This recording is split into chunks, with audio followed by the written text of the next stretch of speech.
So, first of all, apologies for absence. Jana.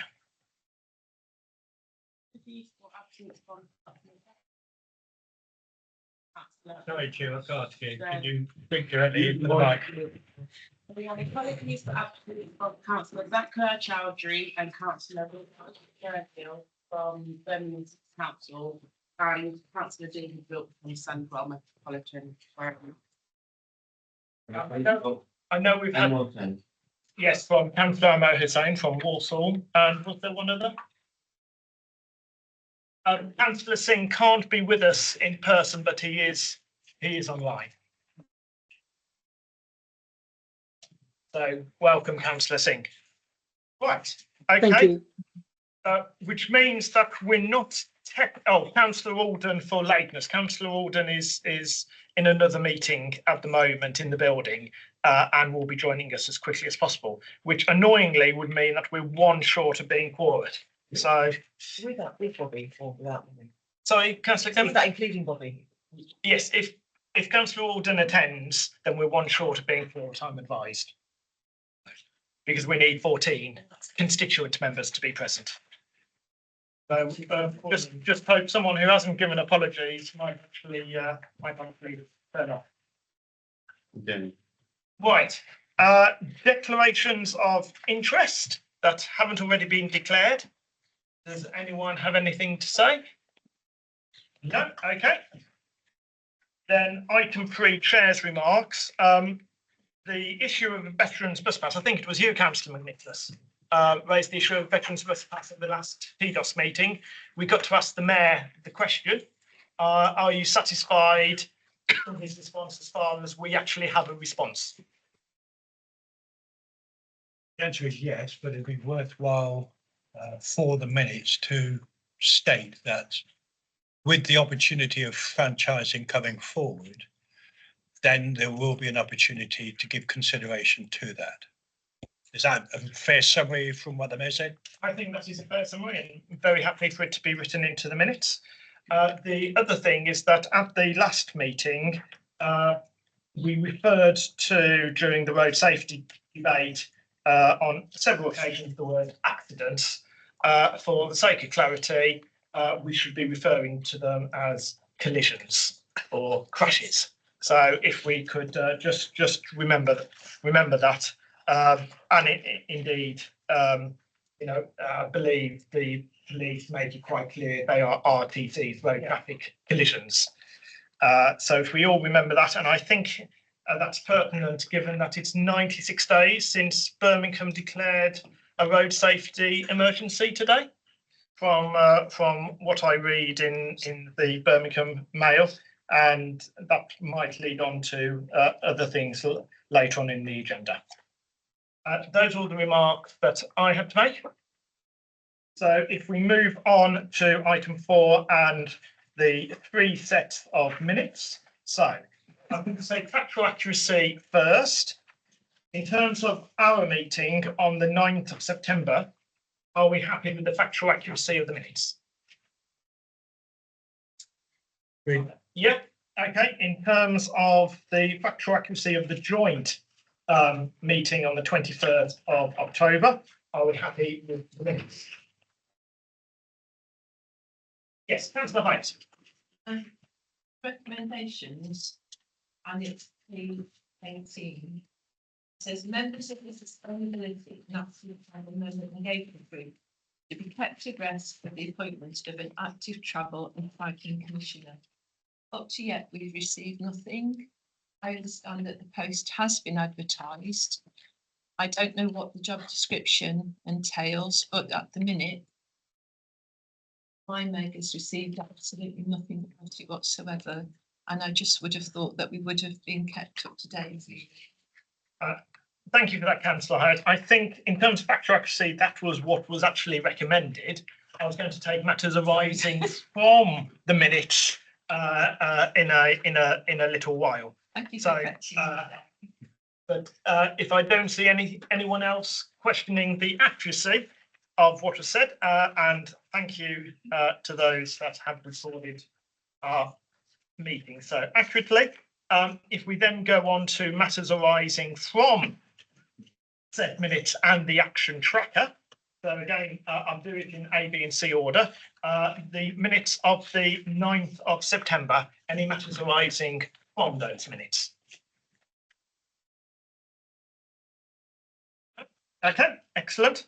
I then take your point on the 21st of October and the matter arising, Councillor Hyatt. Anne? Being slightly late, I'm just dealing with another issue. You're right in that both a road safety commissioner and an active travel commissioner are due to be recruited to as part of the mayor's task forces. I think when we had the Q&A session with the mayor, he did mention about the task forces and those two roles being critical to that as well. Something did appear on our website on Friday, I think. Yes. On the jobs page. It was taken down very quickly because it's not ready yet to be advertised. It's still being worked through. And of course, we'll ensure that members of this committee do get to see the job description or the role profile in terms of that as well. So really make sure you get that and we can have that discussion about the part of the next. Yes, and I would just emphasise that point that there are two distinct roles there in terms of both active travel and road safety, and that both current respective MEGs should be kept updated in terms of the appointment, whether it's a standalone role or through one of the mayor's task forces. Councillor Clements. Yeah, I want to thank Carol for raising this because I did see quite a lot of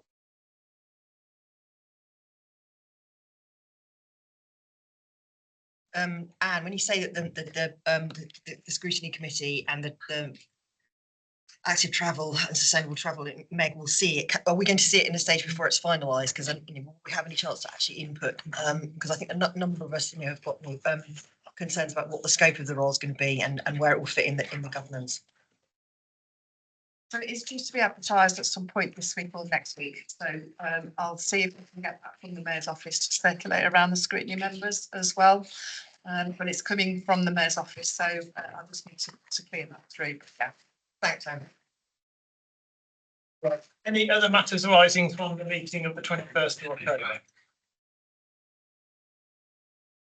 In which case, then, if we go on to the action tracker and the minutes, is there anything that anyone would like to question or officers to actually say in terms of the any matters arising from the action tracker?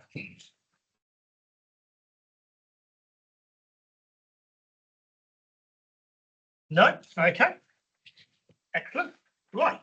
So in which case we go on to item 5, and that's the Combined Authorities Summary Board Report.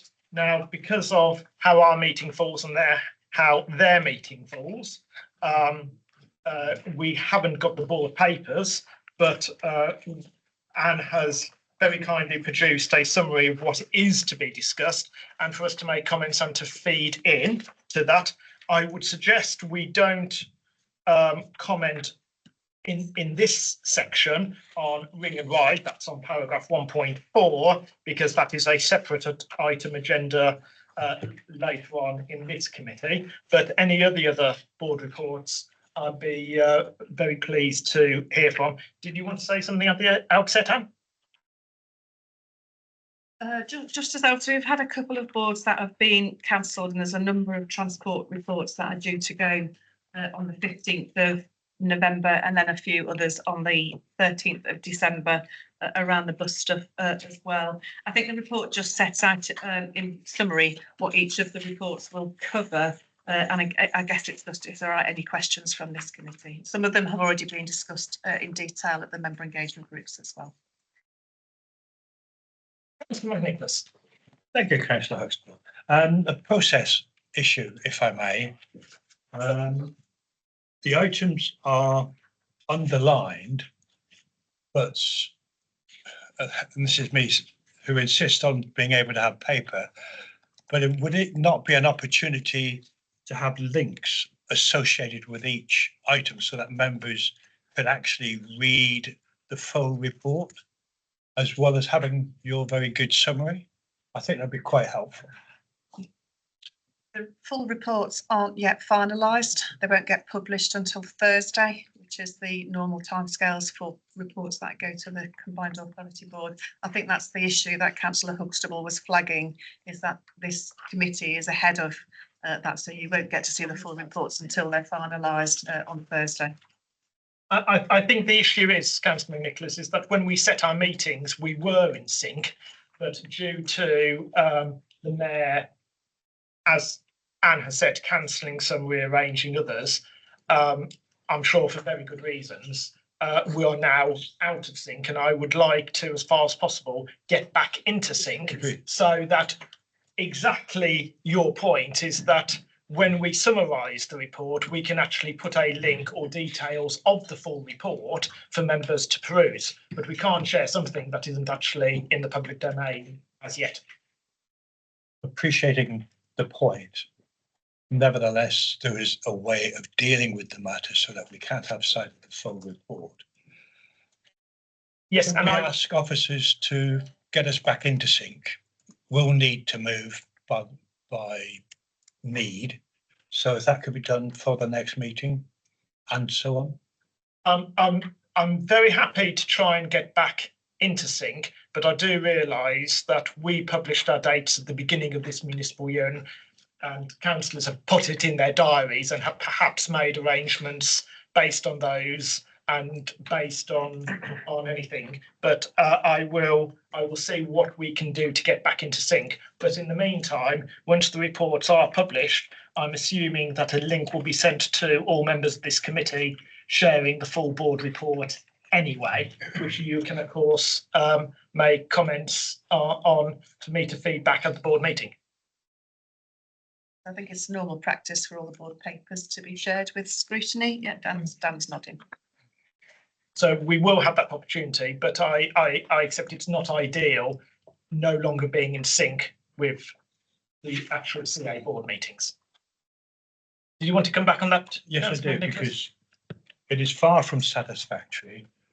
And the opportunity for us to read the papers prior to committee is extremely important. So whilst you're trying to be fair to scrutiny members about getting items, these dates into the diary, nevertheless, in order to fulfill our role as scrutiny, we will have to move our committees. And if necessary, we will not be quorate and we're not quorate today.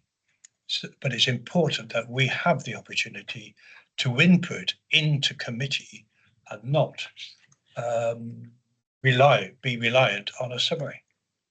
No, I fully agree, but unfortunately, I don't get to determine when the board. Liz may have a solution. When the board meetings actually are, that's the Mayor. But as I say, I'm very keen to get us back into sync. I'm going to call Councillor Archer first and then Councillor Clements. Councillor Archer. Thanks, Chair. It's on page 20, 1.7, the Wednesbury Briley Hill Metro Extension Phase 2. The questions are, as it says there, it's under review. I believe the Chancellor even made mention to the funds being available in her budget speech.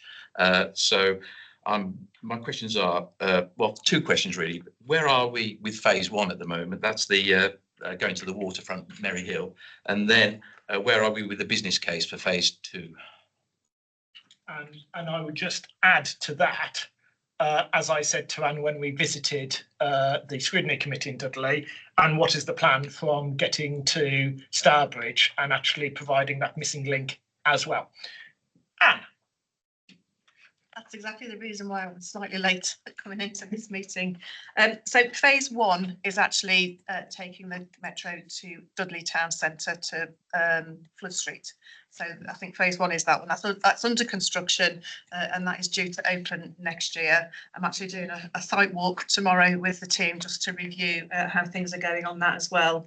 Phase 2, so 2A, 2B, it is to the waterfront and to Merry Hill, and that is subject to the business case, where I've got a meeting this afternoon with the senior meeting within DFT to run through the business case, where they will make a recommendation to the Secretary of State in terms of approving that business case and the funding around that as well. The intention, subject to that ministerial sign-off, is for construction to start in January. So the team will just roll into that. They're currently out constructing phase 1, will roll into constructing phase 2.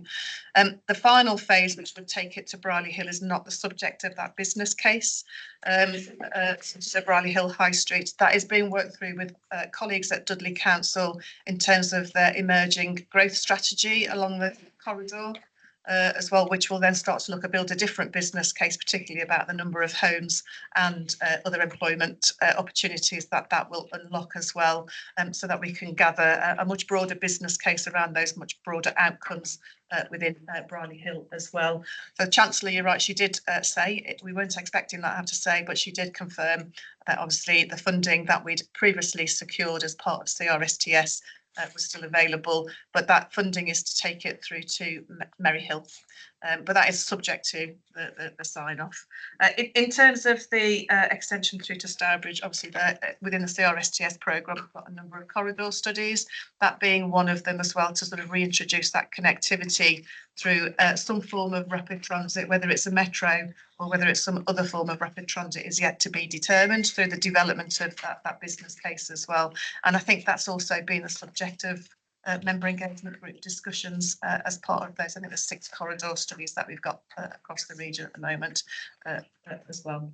And these corridor studies are mode agnostic, as I understand it. So it's whatever is the best public transport solution that provides value for money for the taxpayer. Correct. Okay, thank you. And interesting that I was at a community rail partnership event a couple of weeks ago, and the Stourbridge Line users group buttonholed me regarding that. So perhaps they send me some paperwork, so perhaps I can share that later on. Councillor Clements, thank you for your patience. No, that's fine. Thanks, Chair. Yeah, and I share everyone's frustrations about not being able to see the full papers because it means it's very difficult to do effective scrutiny. But that said, I've got some questions. So on the depot strategy, obviously I understand how crucial that is to allow franchising to function, if there to be an element of competition. But I just wonder what the scale of the borrowing involved is going to be, and what's the time scale for the all of those individual business cases, because obviously in Birmingham, we got our hands quite badly burned, with the acquisition of that, the bus depot site and so on. The second, on the bus network proposals, are we back in the scenario of being threatened with withdrawal, of a large number of routes unless we hand over more public money from BSIP or BSOL? Just want to know what's going on there. And with the road safety strategy, just back to my familiar question about average speed enforcement. Have we actually now got a firm commitment into starting an expansion in April, and have we got a viable funding model? And do all of the member authorities understand the revenue requirements that they're going to need to bring to the table for that? Thank you. Okay, I'll do the last one first, if that's okay, Councillor Clements. Yeah. And Peter will respond to the first 2. So on the road safety strategy, obviously the Combined Authority Board signed off to the strategy last year. This is the action plan, and Mark is down the bottom of the room if you want any sort of detailed questions on that as well. But the action plan will set out the 23 actions that need to be taken in order to meet our targets of reducing killed and seriously injured by 50% in 2030. Action 1 is to look at the road speed enforcement scheme and working with West Midlands Police and the 7 local authorities amongst other partners as well, so the Police and Crime Commissioner as well. The business case is still under development for that, as well as the partnership agreement with West Midlands Police. And that is on target, like you say, to have a new partnership agreement that will commence in April next year. All the financials are currently being worked through. So what's the sort of base cost for the existing scheme that everybody is contributing to? What's the growth expansion that we're seeing across some of the authorities?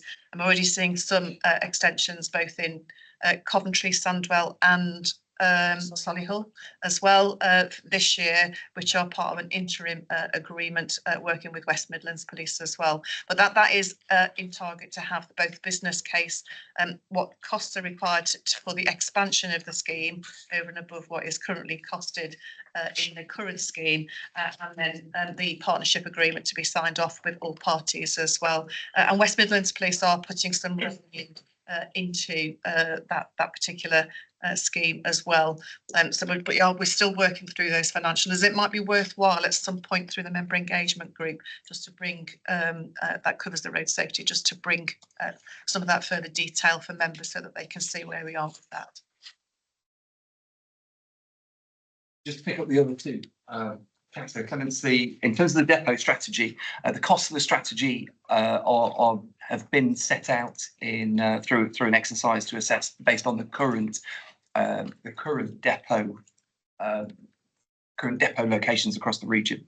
But the strategy itself is to get the principle of the Combined Authority Board and the region to support the notion of actually procuring and purchasing depots for the wider strategic objectives, particularly around the electrification and zero emissions around depots as well. The reason why that's important is because the costs will come forward on a case-by-case basis. They're intended, where feasible, to be self-funding. So although there is a cost associated with purchasing the depots purchased to date have been purchased on a self-funding proposal. So therefore, they're covered by the cost of operation, rental income, once they are procured. And that's one of the reasons why once the strategy is agreed by the Combined Authority, then each case will be worked up on a location-by-location basis. That also means... the caps up front, though, to do the... At what point do they become I don't understand. I mean, so over what period are they then self-financing? I don't. Well, I don't. Sorry, I don't mind the question, Councillor Clements, but could we do it for the chair? Yeah, please? apologies, Chair. And then, well, additionally, one of the things I was also going to highlight, there are on the briefing that's coming forward this afternoon around bus funding, there are 2 or 3 slides to update around this matter, because we've changed around the route of the briefing and the meeting today. So the meeting is first, but it is highlighted. There are a couple of updates around that on the briefing this afternoon. But just to give you an example, to date, on the last depot that was purchased through borrowing, and then the revenue associated with the rental income is what pays for the borrowing on that. And so it's a self-financing strategy is the intention and objective of it, and each case by case will set out its merits on it. On the funding as well, that you highlighted, risks to bus services from January, we updated or will be updating the board around the discussions with bus operators. They remain ongoing, but there will be a further update as well provided to TDOS members on that later this afternoon as well, if that's satisfactory for this stage. Okay, I'll contain curiosity till this afternoon then. I think this afternoon that obviously, because we meet in informal session as the briefing, that officers can share with us more detail that's commercially sensitive than can be mentioned in a public meeting. Councillor Alden. Thank you. And I've got a number of points, but just before I pick them up, actually, just to follow up on Councillor Clements' point, because forgive me, I don't think you answered it.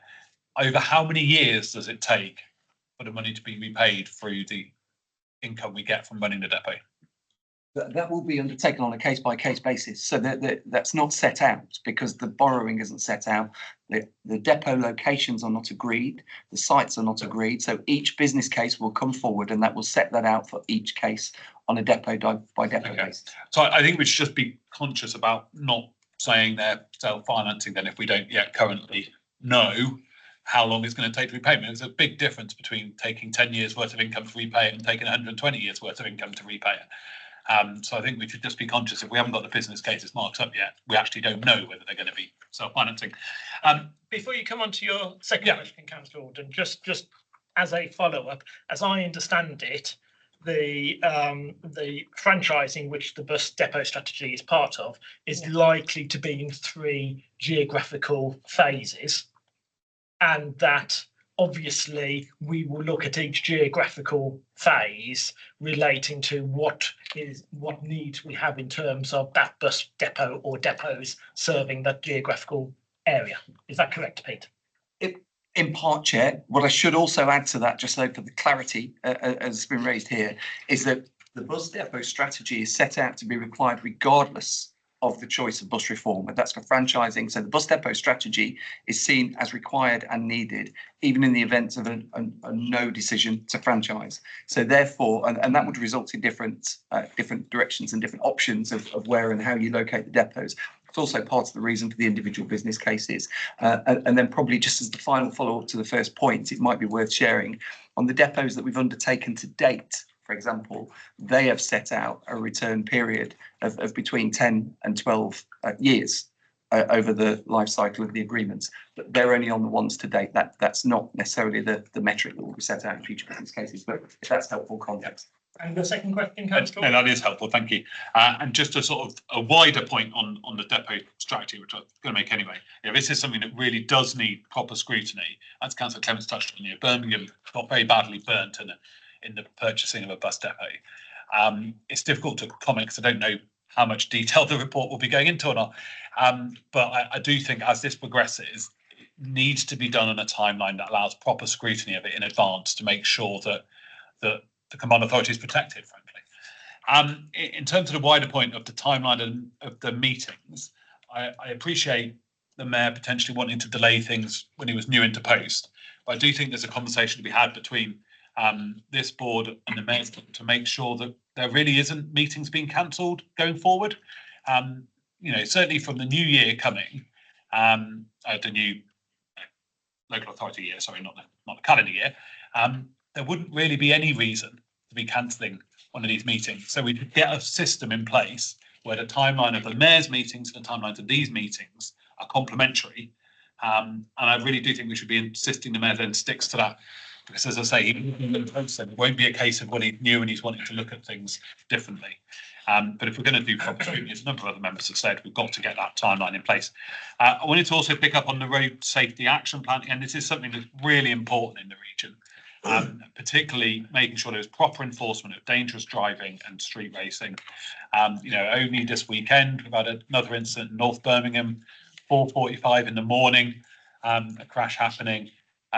We need to make sure this is being treated seriously, and it's very difficult for the scrutiny committee to make sure it's being treated seriously if the timeline means that we just don't get to see the report before the combined authority makes decisions on that. So again, I just wanted to stress that.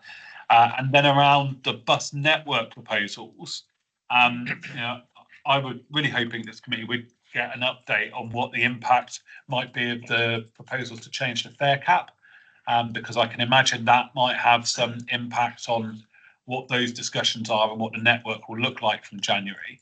And again, without having this report here, it's therefore very difficult for the committee to be able to review what is that impact on the region's bus network. What are the projections in terms of bus usage and bus passenger numbers since that come in? So again, it's just making that point. And if there's anything either of you can update us on now, that'd be very helpful. Thank you. I'll pick up on the timeline. Dan and Lindsay will take this away anyway for the next municipal year. I think at the start of this year, they were already out of sync, which is a bit of an issue that I have raised as well.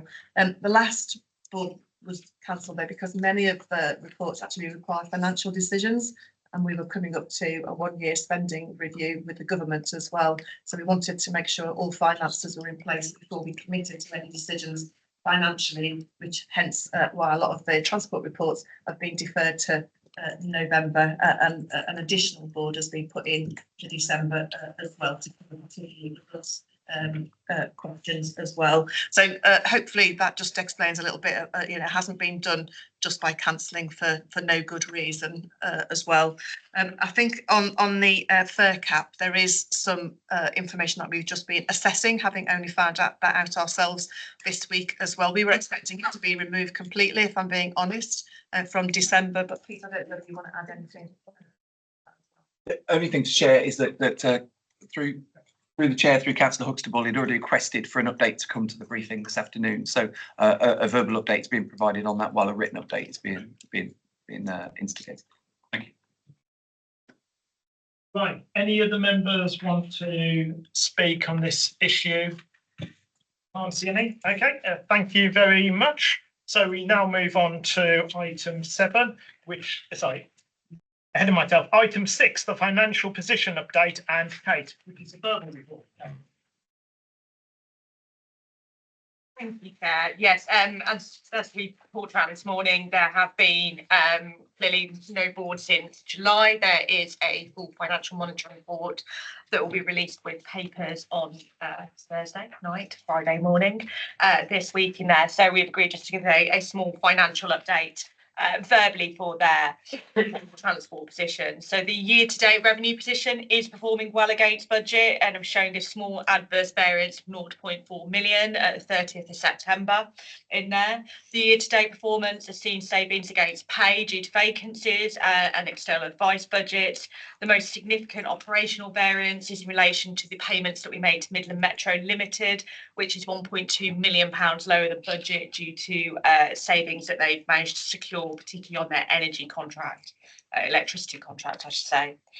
Concessions continue to underperform against budget, and the savings that we make across that budget are continuing to be taken into earmark reserves for future resilience for the transport network, as agreed with WMCA board.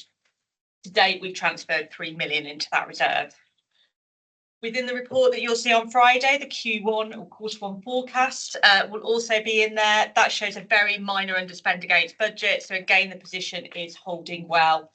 Just to note that TFWM had an efficiency saving of 3.2 million to make in this financial year. They are tracking well to date and are on track to deliver that by the 31st of March 2025. The year-to-date transport capital programme is showing an underspend of 31.4 million and the Q1 forecast an underspend of 24.8 million, both against budget in there. The largest movements within the internal programme are in the Metro programme, particularly we have the revised completion date for the Wednesday to Briley Hill scheme taking effect and accounting for a large part of the variation. Also, the Birmingham East Side extension has been reprofiled to reflect the latest programme schedules and costs in there, and also a rescheduling for the Metro Line 1 renovation costs. Other material movements relate to Rail Package 2, again to reflect the revised completion date of the project.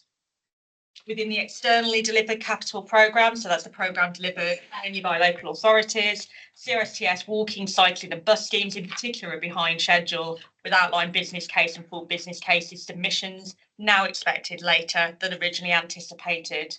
All other areas are remaining pretty close to budget at the moment. So in summary, revenue performance is holding up well.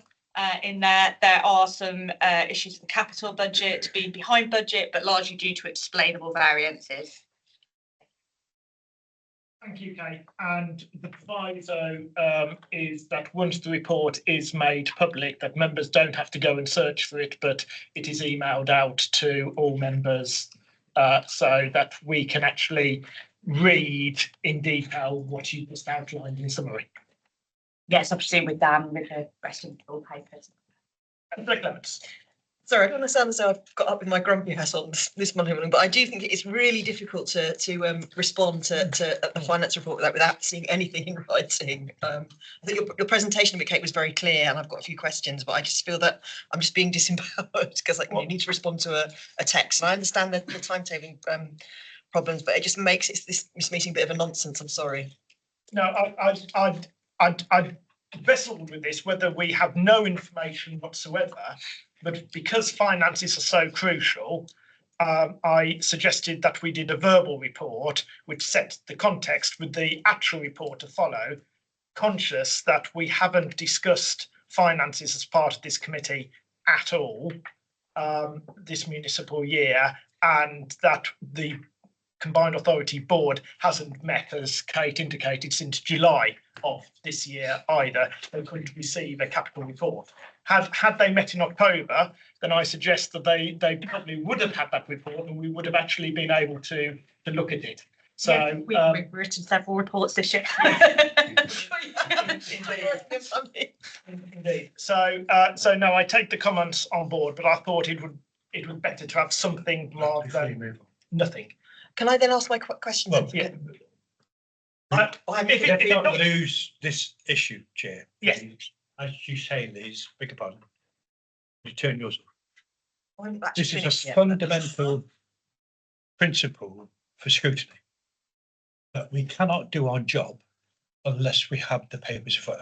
I'm overemphasising, but and acknowledging your position, Chair. Nevertheless, it has to be resolved before the next meeting of TDOS. Could I suggest that we take this away and get the mayor to help us resolve this matter? The next meeting of TDOS is, December. As you know, is in, I believe, in January. But there was a joint meeting in terms of the mayoral budget in December. That is correct, Lindsay? Correct, Yes.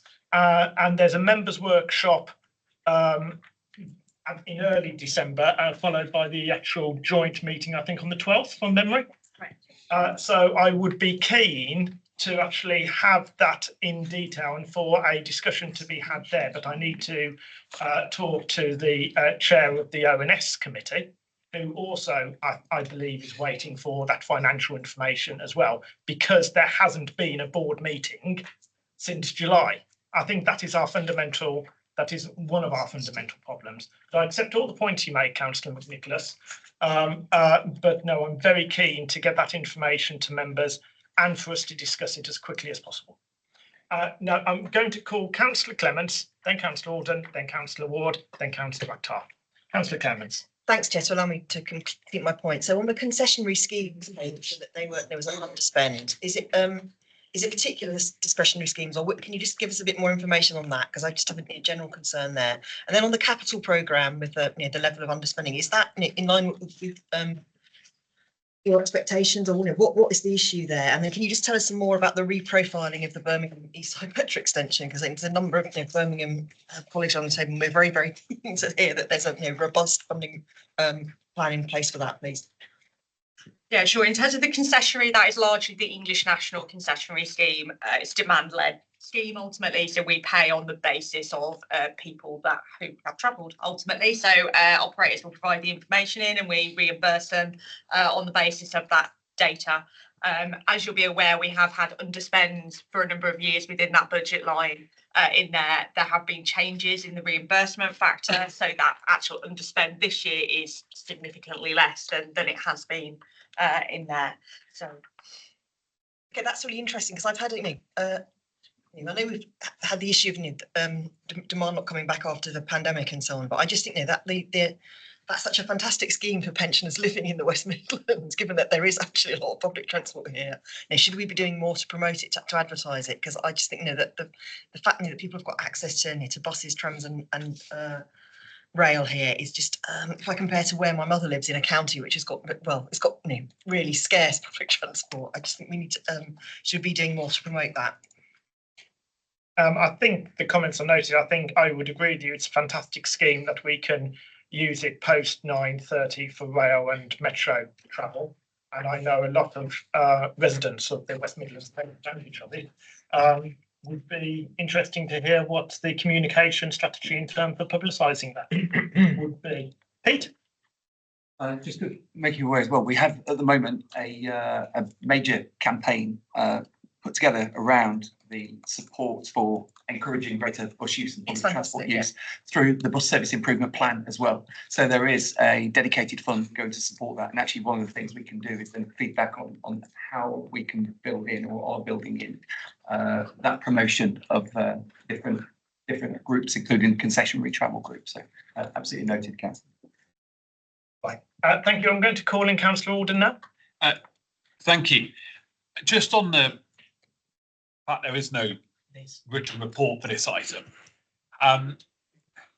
you could understand it to extent for the reports that were to go to the mayoral board, but I really don't see why a report couldn't have been written for the Scrutiny Committee on the current financial situation at the organisation. I mean, that has happened in the past. And unless there's been a direct order from the mayor not to do that, I just struggle to see why that can't have happened. And that really does need to start happening going forward, because this committee has a really important role to scrutinise the finances of the combined authority. And we just can't do that on the information that's provided. The other comment I wanted to ask was, please can we get an update on what any changes from the budget will have on the combined authority, because there wasn't any update about that there. So can you just update on what the current picture looks like in terms of short-term and long-term changes to combined authority funding from the budget. Thank you. I'm going to call Kate in, but again, I absolutely share your frustration, Councillor Alden. Kate. Thank you. In terms of the Thursday budget, we are still working through the details of that. So while there was a lot of announcements of the national pot, we are still working through the details with various government departments to understand what the West Midlands allocation is, terms, conditions, all of that sort of stuff at the moment. So that is has been feverishly going on over the end of last week and still into this week. So we will update as soon as possible in there. Clearly, as you see, there was transport funding in there. There was over £1 billion announced for bus funding the Sunday before the budget. So we are working out what our share of that is and the various schemes that are in there. So yeah, we'll work back and we will be able to update as soon as we've got that. Kate, on the first part of the question. First part of the question is we have so board are supposed to see the financial information first because within the constitution actually the responsibility for finance sits with WMCA board to do that. So we don't actually produce financial information for OSC, interestingly, in that basis, so they don't get a financial report in the same way that yourselves do for that. But we do have to release the information into the public domain to the board first. Is there any way we could have in the future if the timings don't work, and we will hope the timings do work in the future, something more on paper without it actually being a board report? Yes, in private. I'm happy to consider. I mean, we write ultimately what we produce for you is an insert of the board report that's in there. It will be about the timings, just in terms of the availability of data. You know, we're kind of on working day 3 at the moment. In fact, it's not even working day 3, it's working day 2. So we didn't work for it. So it's around understanding what the timings are and the flow of data.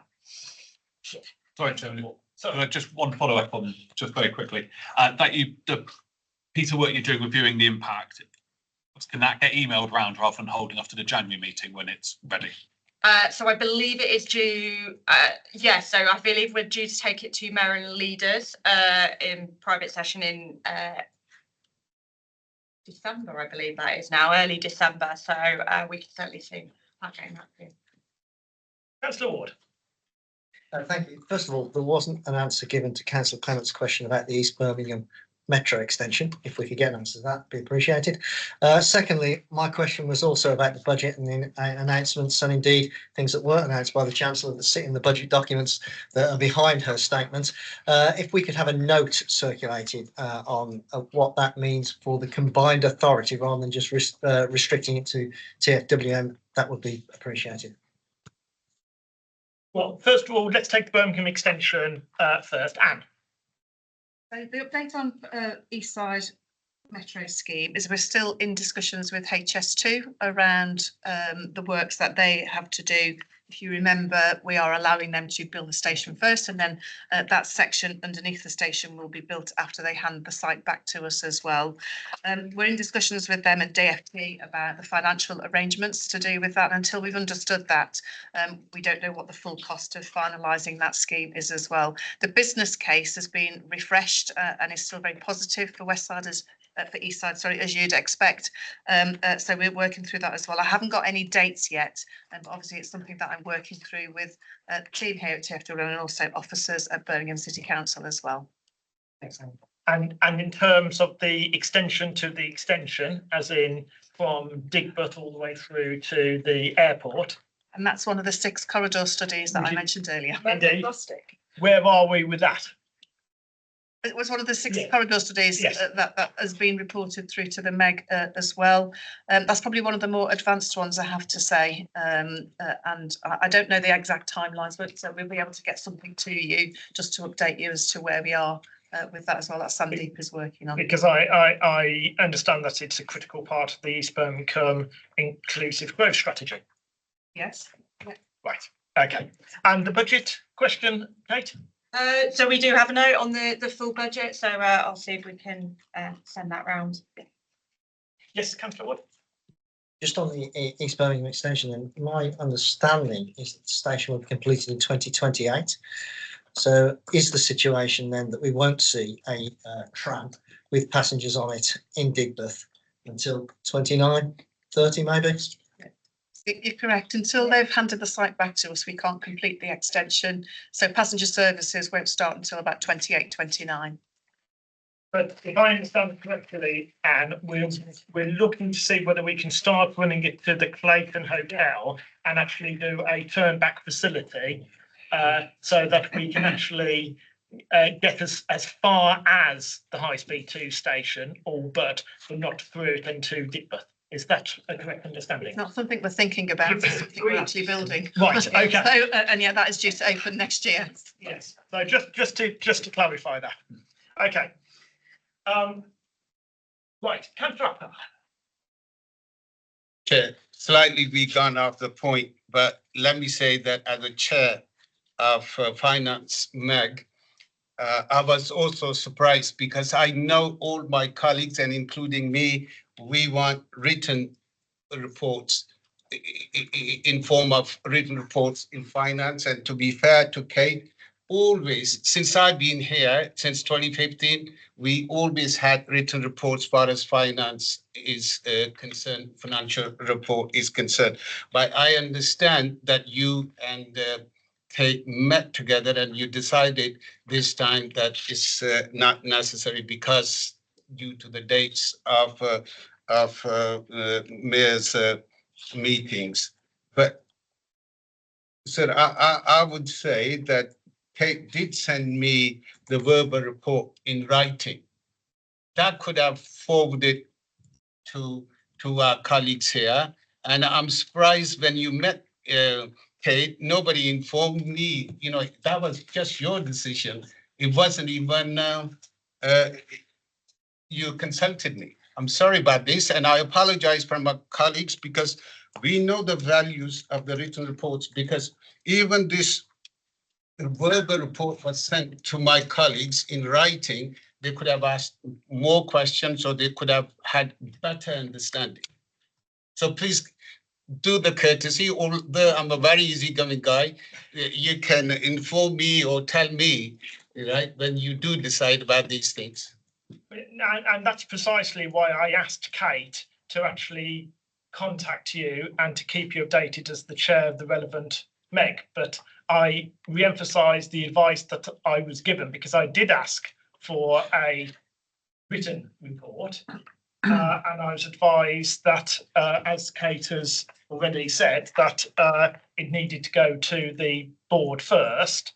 And I'd rather that we actually had some information rather than no information, given the long time since we last received any financial information.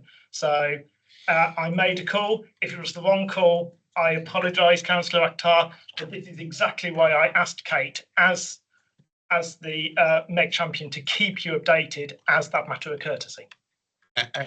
With respect, and thank you to Kate, she did. But what my point was that when you had a meeting, if I was involved, I would have suggested, please, whatever information Kate is going to give it to me or to you, that needs to pass on to our colleagues. Because it's very, very difficult, especially for me. I know my colleagues are very intelligent, but if I don't have this in writing, I can't understand or ask anything. Duly noted, and as I said, I'm very keen to get a very detailed written financial report as soon as we are able to. Thank you. I can't see any other comments, so thank you very much. So we then move on to item 7, and this is going to be presented by John. And in terms of bring and ride fare change and demand responsive transport fare change proposal, John. Yeah, thank you, Councillor Huxtable. Before I start, I just want to highlight a couple of minor amendments, if I can, in the report, please. So a correction in paragraph 1.1. We're not now seeking endorsement from DDoS. We are seeking your comments following consideration of the report. I'm sorry, that's a hangover from a previous version of the report. Also in paragraph 2.11, I think most people will be aware from the national budget that the £2 fare cap has now gone up to £3. Obviously, that was correct at the point of writing, but has been amended, has been discussed this morning. And also in paragraph 2.16, where it says we'll be seeking endorsement from TDOSC and DSO. That is now not the case. As previously said, we are seeking you to consider and comment on the report ahead of it going to the Combined Authority Board, where it will be approved. So apologies for those minor amendments. I'll mention them before the chair picks me up on it. Just to reiterate on the recommendations. So this fare increase that's being put forward today will be approved by the Combined Authority Board, and we're seeking your consideration and comments this morning. So essentially, the report highlights that, like all other transport services in the region and nationally, Ring and Ride has seen a significant increase in costs due to inflationary increases around fuel, staffing, engineering costs, and also recent improvements in the vehicle fleet that were required due to unreliability of existing services. Those costs have largely been covered by ourselves up till now. However, we need to readdress the rebalance between the subsidy that we currently pay, which is around £26 per trip, and the fare that is currently paid by the passengers on Ring and Ride and also on the West Midlands On Demand service in Coventry. I also just wanted to highlight as well, just the avoidance of doubt, the TfWM retained the fare revenue for the provision of this service. That's unlike other services that we provide through subsidy. So we can say that any money that is generated through the proposed fare increase will come back to TfWM to offset the costs of the provision of the service when it happened. And also to highlight that the fares have not gone up on the Ring and Ride service since 2017, so a significant period, which is completely different to bus and rail fares that have that annual increase.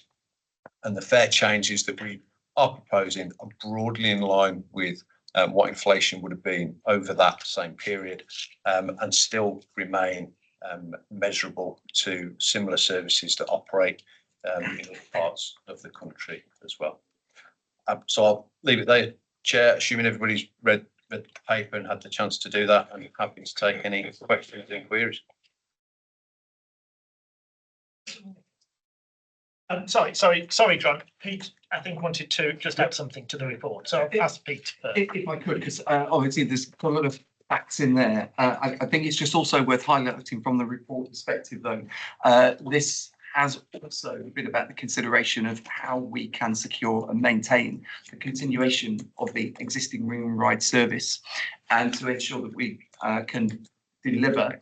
And as the report sets out, this is also getting to the heart of the affordability of the existing service and trying to ensure that we are not in a position where we are having to seek withdrawal of either parts of the service at certain times of day, and that we can provide that comprehensive cover of the network, because as the report sets out, the essential nature of this service to the customers that use it is absolutely understood. But the continuity, this has been about trying to assess the balance required to keep the continuity of the service as well. Just wanted to add that into the. Thank you. Councillor Nicholas. Thank you, Chair. Perhaps I'm Mr. Grumpy, Councillor Clements, because I'm beginning to wonder what the role of this committee is. Yes. When John says that in 216 we cannot endorse, and I'm looking at a further paper later on about the role of TDOS and as such. What is the purpose of this report coming to us if we cannot make comment, if we cannot endorse, if we cannot agree? So I'm challenging you taking that word away, endorsement, in 216, because we do have a role to play. Come up with a form of words that acknowledges what TDOS committee stands for and acknowledges the role that we have. The second point I'd like to ask is in 211, as indicated, John, the purpose of the cap was to be in alignment with the national decisions that are taken. And of course, we all know through the budget, that is the current £2 fare cap was increased to £3. I think it's incumbent upon us to understand what the implications are should we be aligned with the national proposal of a £3 cap. Thank you. Okay, on the constitutional questions, well, I'm going to ask Dan to respond, and then I'm going to call John. Dan. Thank you, Chair. And yeah, just to clarify the role of this committee, is we've heard from John, a decision on this will be taken by the WMCA board next Friday, and that's right and proper that they are the decision makers. To be clear, that the reason the report is coming to this committee for scrutiny is for you to input your view, your assessment into the report that the Combined Authority Board will receive. So perhaps it's just semantics, but just to be clear that as a committee, and I know councillors know this, you haven't got the powers to approve this for implementation. That's a matter for the Combined Authority Board to determine, and they will make the decision of the Combined Authority.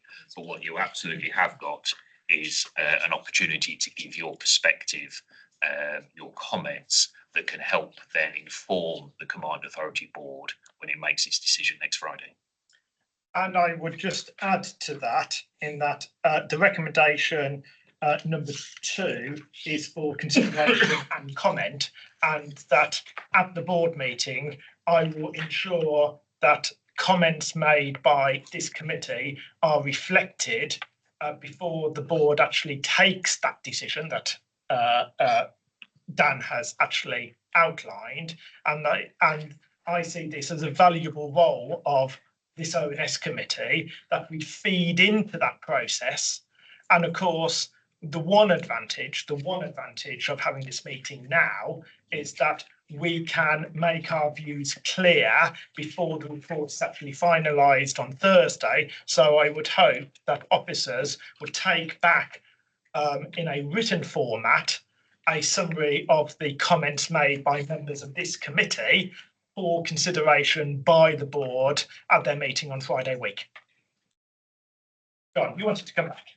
Thank you. Understanding Dan's point about we cannot make decisions. Nevertheless, as you've indicated, Chair, we have a view, and I want it summarised in the recommendations that come forward to us. That, for example, the word endorsement has obviously been withdrawn because of the advice offered through the Constitution. But what if we disagree and we don't endorse? How is that reflected? And so on. So for me, it's subject to TDOS agreeing, come up with a form of words that is acceptable to the Constitution, but it acknowledges the role of this committee, that we have a view to be expressed. Verbal is not acceptable, Chair. The interpretation of offices is not acceptable. We have the right to be heard and noted in the recommendations that come forward. And I think I tried to reflect that by saying that a member, i.e. me, will actually make those comments, not officers at the board meeting, and that I thought that the words consider and comment, which are written as in recommendation number 2, the Transport Delivery and Overview Scrutiny Committee consider and comment. So whether we agree, whether we disagree, whether we have nuanced views, those are made clear to the board before they actually take their decision. So you could say it's pre-decision scrutiny. And I think that is an important function of this committee. And I don't think there's any, I think there's maybe a semantic difference, Councillor Nicholas, but I think we're basically in agreement on the principle. I'm going to call Councillor Hyatt in as the first, then Councillor Locke, and then Councillor Clements. Councillor Hyatt. Thank you very much. Yes. My husband pays £1.38 if he wants to use Ring and Ride. He uses a wheelchair. Sorry, Kath, can you bring the mic forward?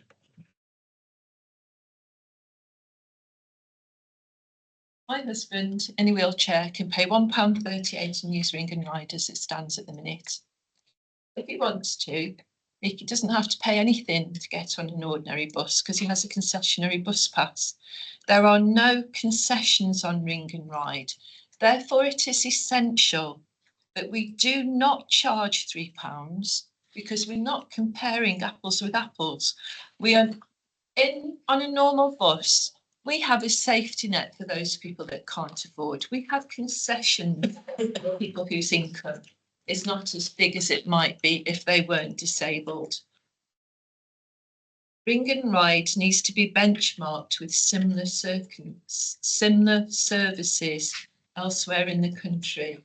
It should not be compared to the service that we provide for able-bodied residents, you know, who can have a concessionary bus pass.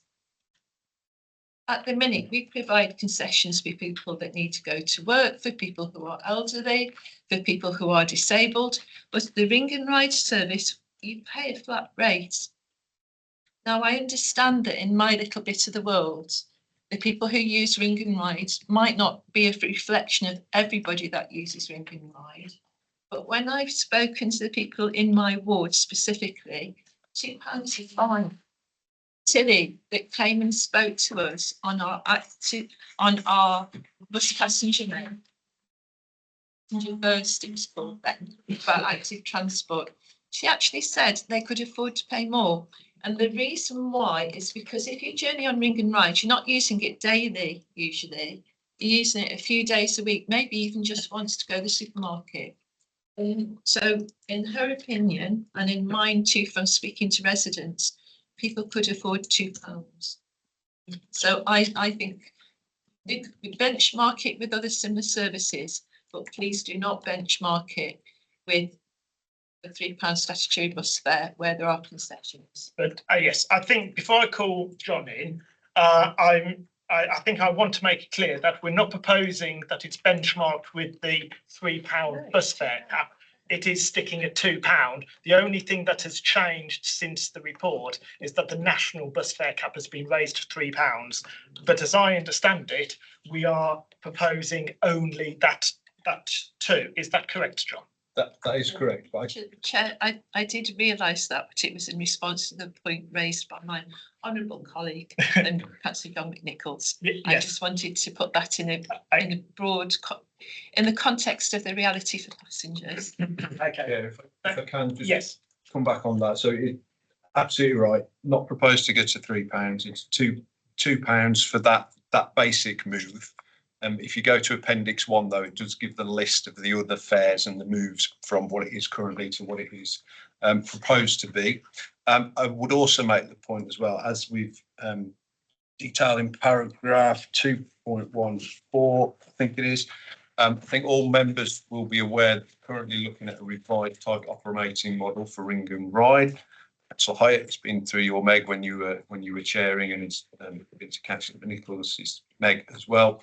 Under the delivery of the target operating model, it is proposed to do a further and more fundamental review, looking at fares and ticketing. And that's not just about what people pay, but it's about how people pay as well. So bringing in functionality in the app, we think that'll open it up to wider demographics, perhaps people that's got language restrictions or other accessibility needs. Also paying on the telephone rather than presenting cash on the vehicle, which is as much a barrier to some people as it is at the moment. Okay, does that answer your question, Councillor Hyatt? Yes, I was also pleased to note that it can feature on the dashboard, can't it? So you will see any effect on use. So thank you very much indeed for that. Indeed, and I think there have been an effort to benchmark it with other comparable services on page 33 of the report. So we've looked at TFGM, West Yorkshire Access and Nottingham EasyLink. Councillor Locke. I only wanted to say that the rise from £2 to £3 is steep. I know you're going to feed our comments back to the board. It is steep.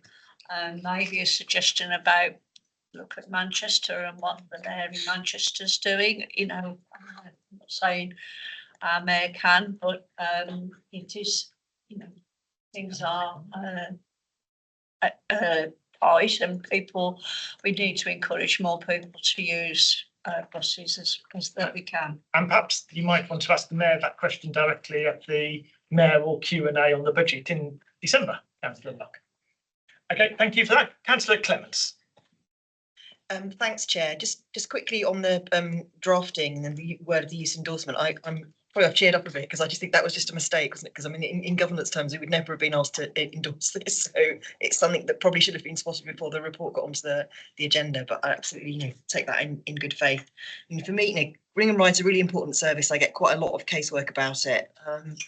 I think a really key thing in this report is that we're operating it with 50% less funding than we were a decade ago. So having to look at the fares is simply the unpleasant financial reality of the situation that we're in. Nevertheless, I think an increase, you know, from £1.30 to £2 is significant, and that's a just 53% increase. So it is going to hit some people.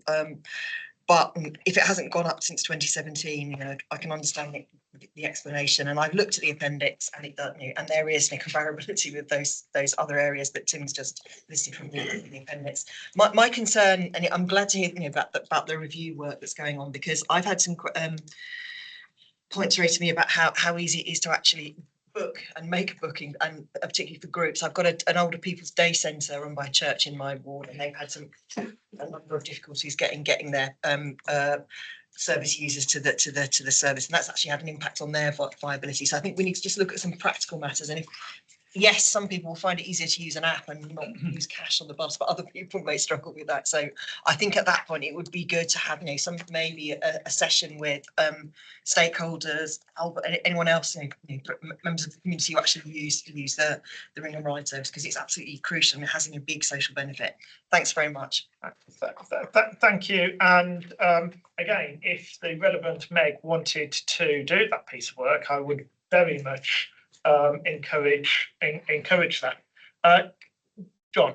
Yeah, Chair, just come back on the group travel item. We've detailed in the report that because of that 50% reduction in funding for the service, we've had to really focus on the core provision of what Ring and Ride's about, which is about providing individual travel to meet individual need. It was never really focused at providing group travel, albeit when it was provided by ATG, they were able to do that using the Ring and Ride resource. On a more positive note, those under the current phase 3 BSIP programme, we've got a small amount of money that's available in there that we can work with community transport operators to provide grants to enable them to provide some group travel, and it's more in their ballpark really to be providing that sort of travel arrangement. So we're currently out to a competitive grant allocation process, working with the community transport operators, and we've also been engaging with the 7 districts about how they might better utilise their SEND fleets and provide some of that group travel option in their downtime as well. So we are having conversations and discussions about how we. Thank you, Councillor Kay. Thank you, Chair. The current fares collected amount to just 2.25% of the total budget. And I imagine that collecting these relatively trivial amounts consumes the time of drivers. Then the money has to be brought together centrally and counted and banked and reconciled and accounted for and audited. And I would seriously question whether the actual cost of collection makes this a worthwhile exercise at all. But to do away with fares would require a reduction of costs to remain within budget. Now, we learned from the report that we are subsidising Ring and Ride to the amount of £26 per passenger. So a journey where you may have a registered user and a carer, their few miles journey is being subsidised at a rate of £52.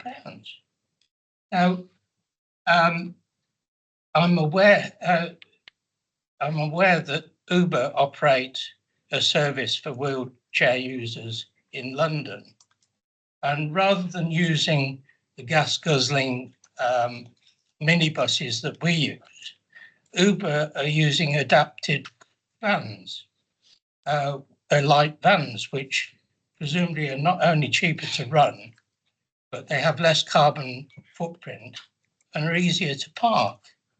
So we learned in 3.4 that an analysis has been done about alternative methods of providing this service.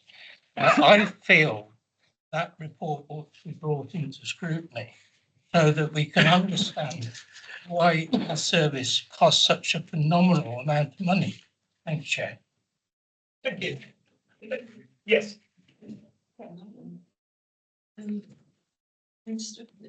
Said not per person. Can you clarify that, please? Because that will affect your maths. No, it's per trip. So councillor Kay is correct. It's £52 if you do a return journey. So if it's a return journey, it's £52. Or 104. If you do travel twice, you travel in the week. So on councillor Kay's substantive point and also his suggestion that we see the report detailed in paragraph 3.4, how would you respond, John? So on the, if I go back to the £26 subsidy per trip, I'd also make the point, and we can provide the previously circulated documents around the target operating model, which talks about the value for money that's provided for Ring and Ride. And that highlights about if it wasn't for Ring and Ride, then there would be certain individuals in our communities that therefore would not be able to stay at home. There would be additional costs for them then having carers come in or having healthcare provision required at home or not being able to go to various provisions. And there's also the cost of the mental health impacts of things like loneliness and social exclusion, etc. And we did a piece of work that looked at the cost benefit of maintaining the service and what the cost would be to the wider community, including the 7 districts if Ring and Ride wasn't available. So we can certainly provide some of that documentation, and also around the target operating model as well, which looked in detail as to whether a different model, such as the model used around Uber, could be used in the West Midlands. What I would say as well, and it will come back to this group when appropriate, the target operating model is currently out to procurement, and the market also had the ability to come back and propose operating models to us, and that is currently under consideration as well. You wanted to come back, councillor Kay? Yes, thank you. I understand that the current provision is via National Express, where we're having a rather difficult negotiation on other matters. I would certainly be wary that Park and Ride become a pawn in that negotiation. What I actually wanted to add to my comments is that the Uber light van service in London is charged to users at a very similar, in fact, I think an identical rate to their ordinary taxi services to the general public. And so from the face of it, a very material saving could be achieved were we to run a similar service to them. But if we can receive this report, and I think it will answer the question. Okay, thank you very much. I'm going to call councillor. Yes. So could I just come in with a bit of further clarification Yeah. points to respond to the councillor's points? Thank you. Really detailed assessments on the report. I think also when it comes to, John alluded to the target operating model, and I suppose because of timing, there's become a bit of a disconnect between these two things. We're here talking today around the fares on the existing provision because of the sentiment and urgency around that. The points around the target operating model, when that comes forward, I think there were other areas that you alluded to about improvements in vehicles and other things that are part of that. So I think when we've got that, we can open that up fully.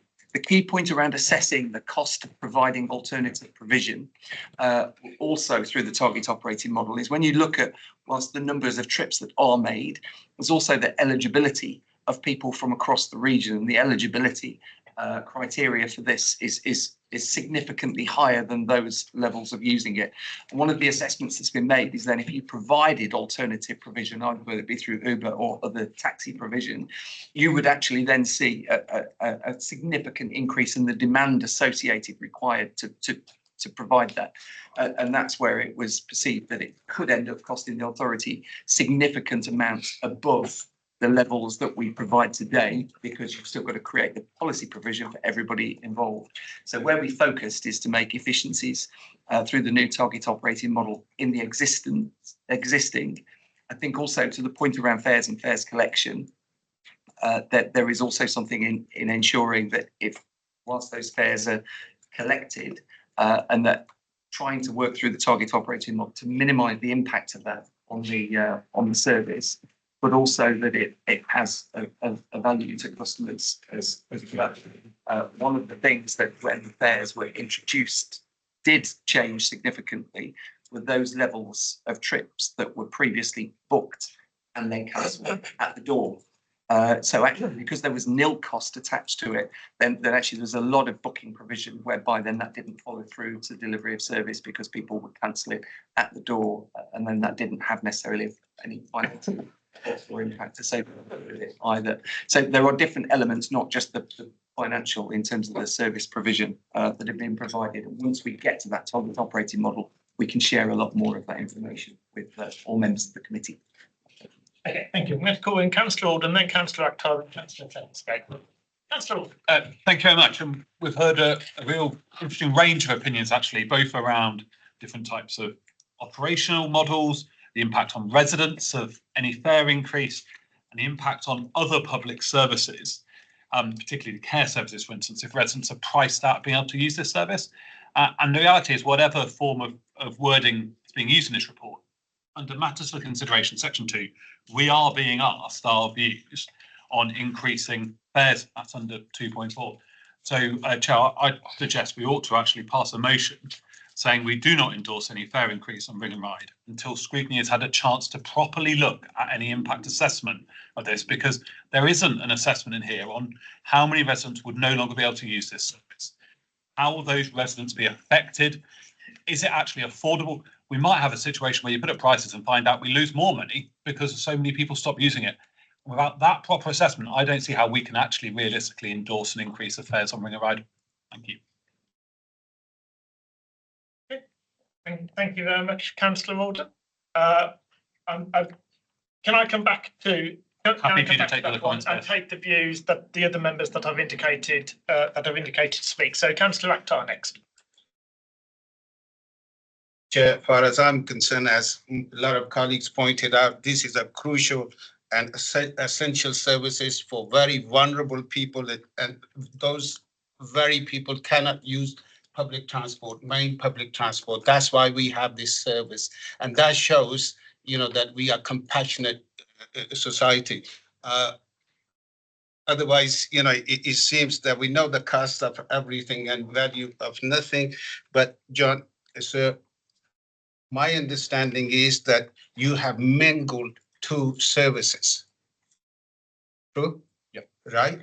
Now, so I understand the impact. I mean, you must have done an impact assessment on the residents, whether a passenger can afford it or not afford it, this Ring and Ride service. And 7.3, it says 275k, isn't it, per annum the fares you receive? Is that just from Ring and Ride?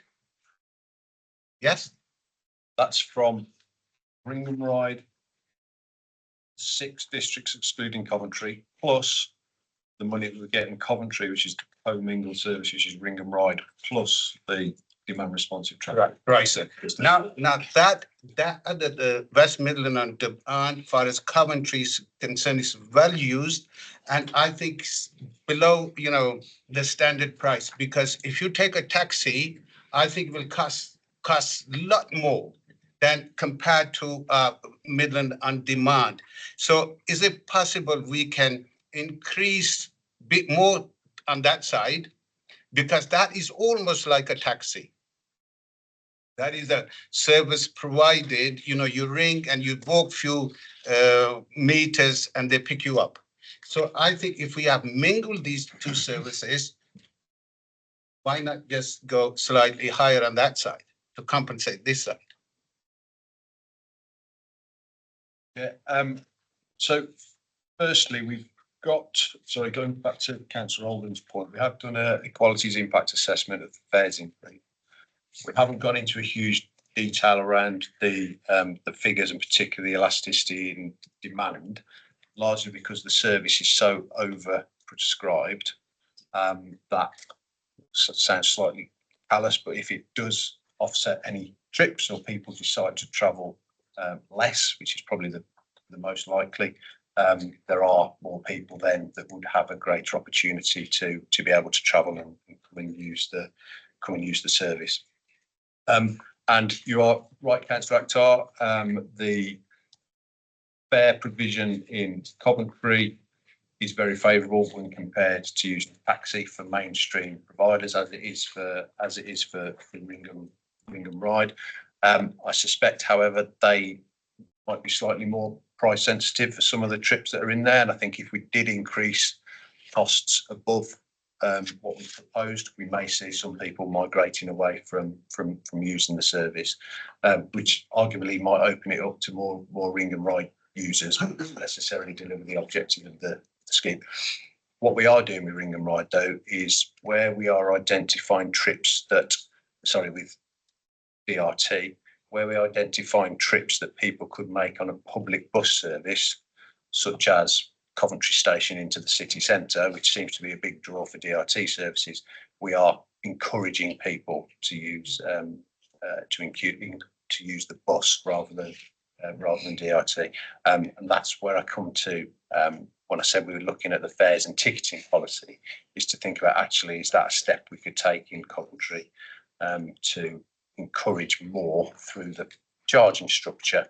If you can make the trip by bus, then that should be your preferred option to travel. There's a bus every 8 minutes, I think, from the station into Coventry city centre. So we're looking at it in the round as part of that review, and we can consider it at that point, would be my recommendation. Check quickly with your permission. And so on the impact assessment on Ring Ride passengers, have you done any, considering they do get, obviously disability and. Yes, we've done an impact assessment. Based on Councillor Oldham's comments, I suggest we need to strengthen it to take account of the elasticity comment that came out. Then we can circulate that once complete. Councillor Clements.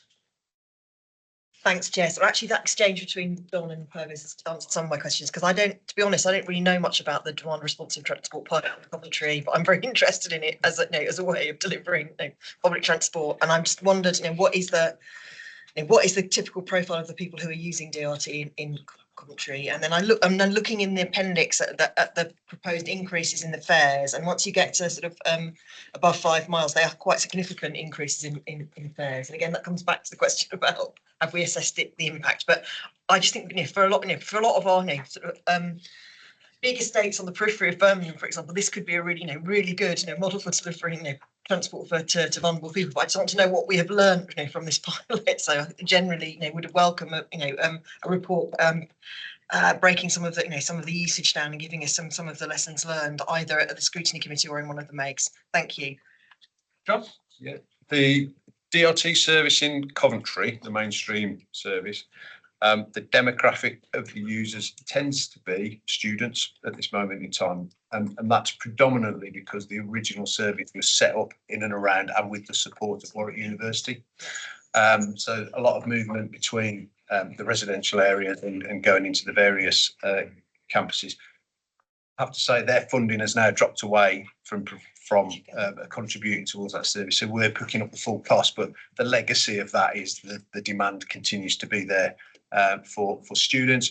But also, you know, we see nurses going into the hospital, for example, people travelling to the city centre, and it's, you know, it's all walks of life really, but typically people that perhaps find it a little bit difficult to walk to a bus stop.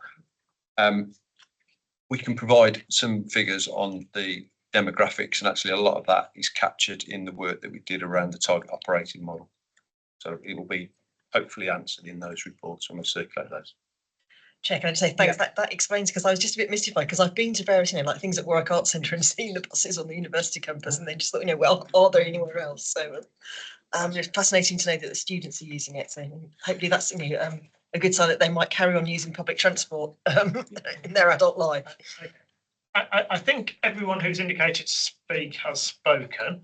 So Can I just say, yes. it depends on your response to Okay. Councillor Alden. Okay. So first of all, I'm going to ask Lindsay to type up the comments made by all the members who have spoken, so that I can reflect those comments that you've made at the board meeting. If possible, could you also incorporate as an appendix the views, because we are asked to comment and consider the views of members as part of the board report. Okay, so that takes those two elements. Councillor Alden has proposed a motion. I don't want to move straight to a vote if we can get consensus on it. So what are the views, concisely, what are the views of members on the motion proposed by Councillor Alden? Would you like to repeat it, Councillor Alden? Thank you. Well, something along the lines of that we do not endorse any fare increase on Ring and Ride until Scrutiny has had a chance to properly assess the impact of any such changes on vulnerable users. Councillor Ward, did you want to comment? Yes, please. I'm actually in agreement with Councillor Alden on this, but the question I want to ask is, you said at the beginning of this meeting we weren't quorate, so passing a motion doesn't seem to me to have any validity. I'd refer you back to your initial comments that the way to proceed here, given that we are in quorate, is for you to feed comments back to the board. If there is general consensus with what that Councillor Alden has actually proposed, then taking on board we're not quorate, unless Councillor Singh, who was hoping to get here after his appointment, does make us quorate. I would be happy to reflect that exact consensus to the board. Councillor McNicholas? Understanding the reflection of the board chair. Nevertheless, what's being proposed is that actually we have further consideration of what is in front of us. Now, I'm very mindful.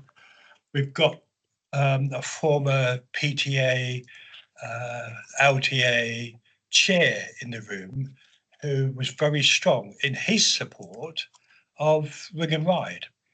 I'm also mindful that there was a former portfolio holder to the combined authority who said just what Councillor Kay was indicating, that look, we could pay them to use taxis and we'd save money.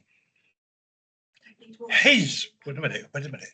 His subsequent response was such that we've got a paper in front of us now that as portfolio holder, he recognised the importance of this service to the community.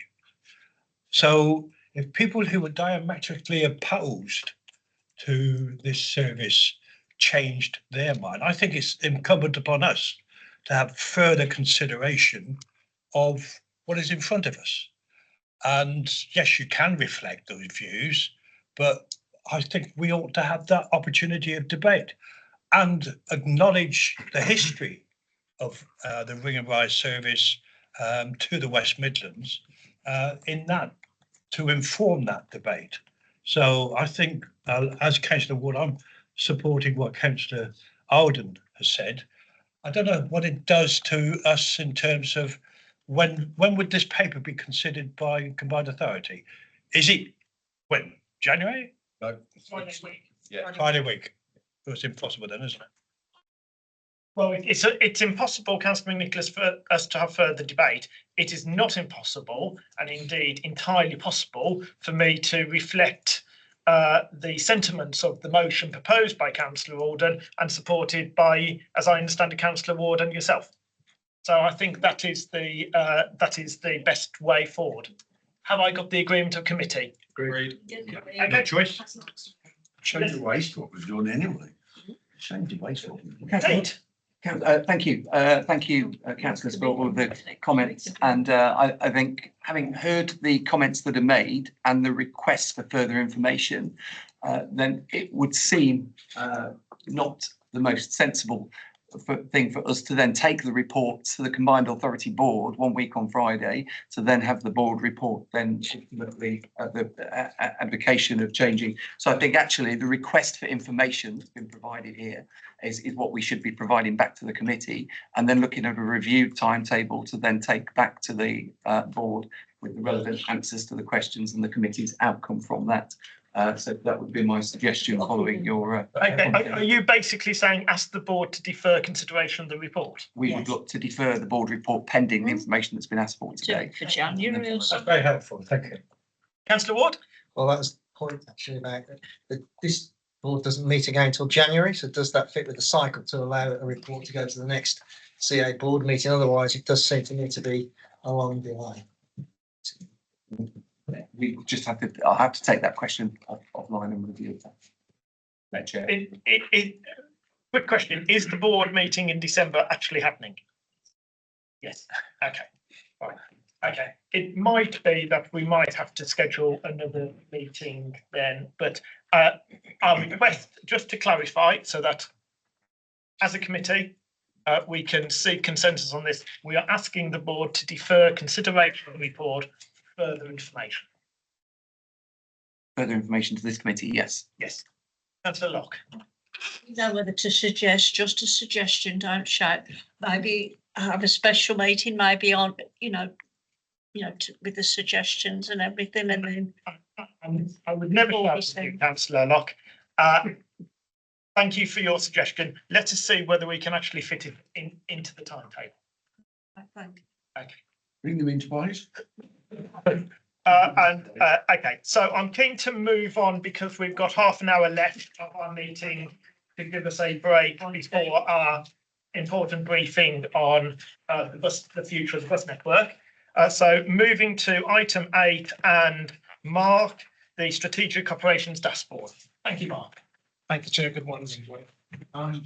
We wanted to provide some insight into how TFWM perform against its outcomes, against the headlines of usage, accessibility, affordability, sustainability, and reliability. And this is the first time that we've produced this dashboard. So it's really included for your comment, to understand whether you find the detail useful or whether you would want it presented in a slightly different format, or whether there are other details that you may think would be helpful.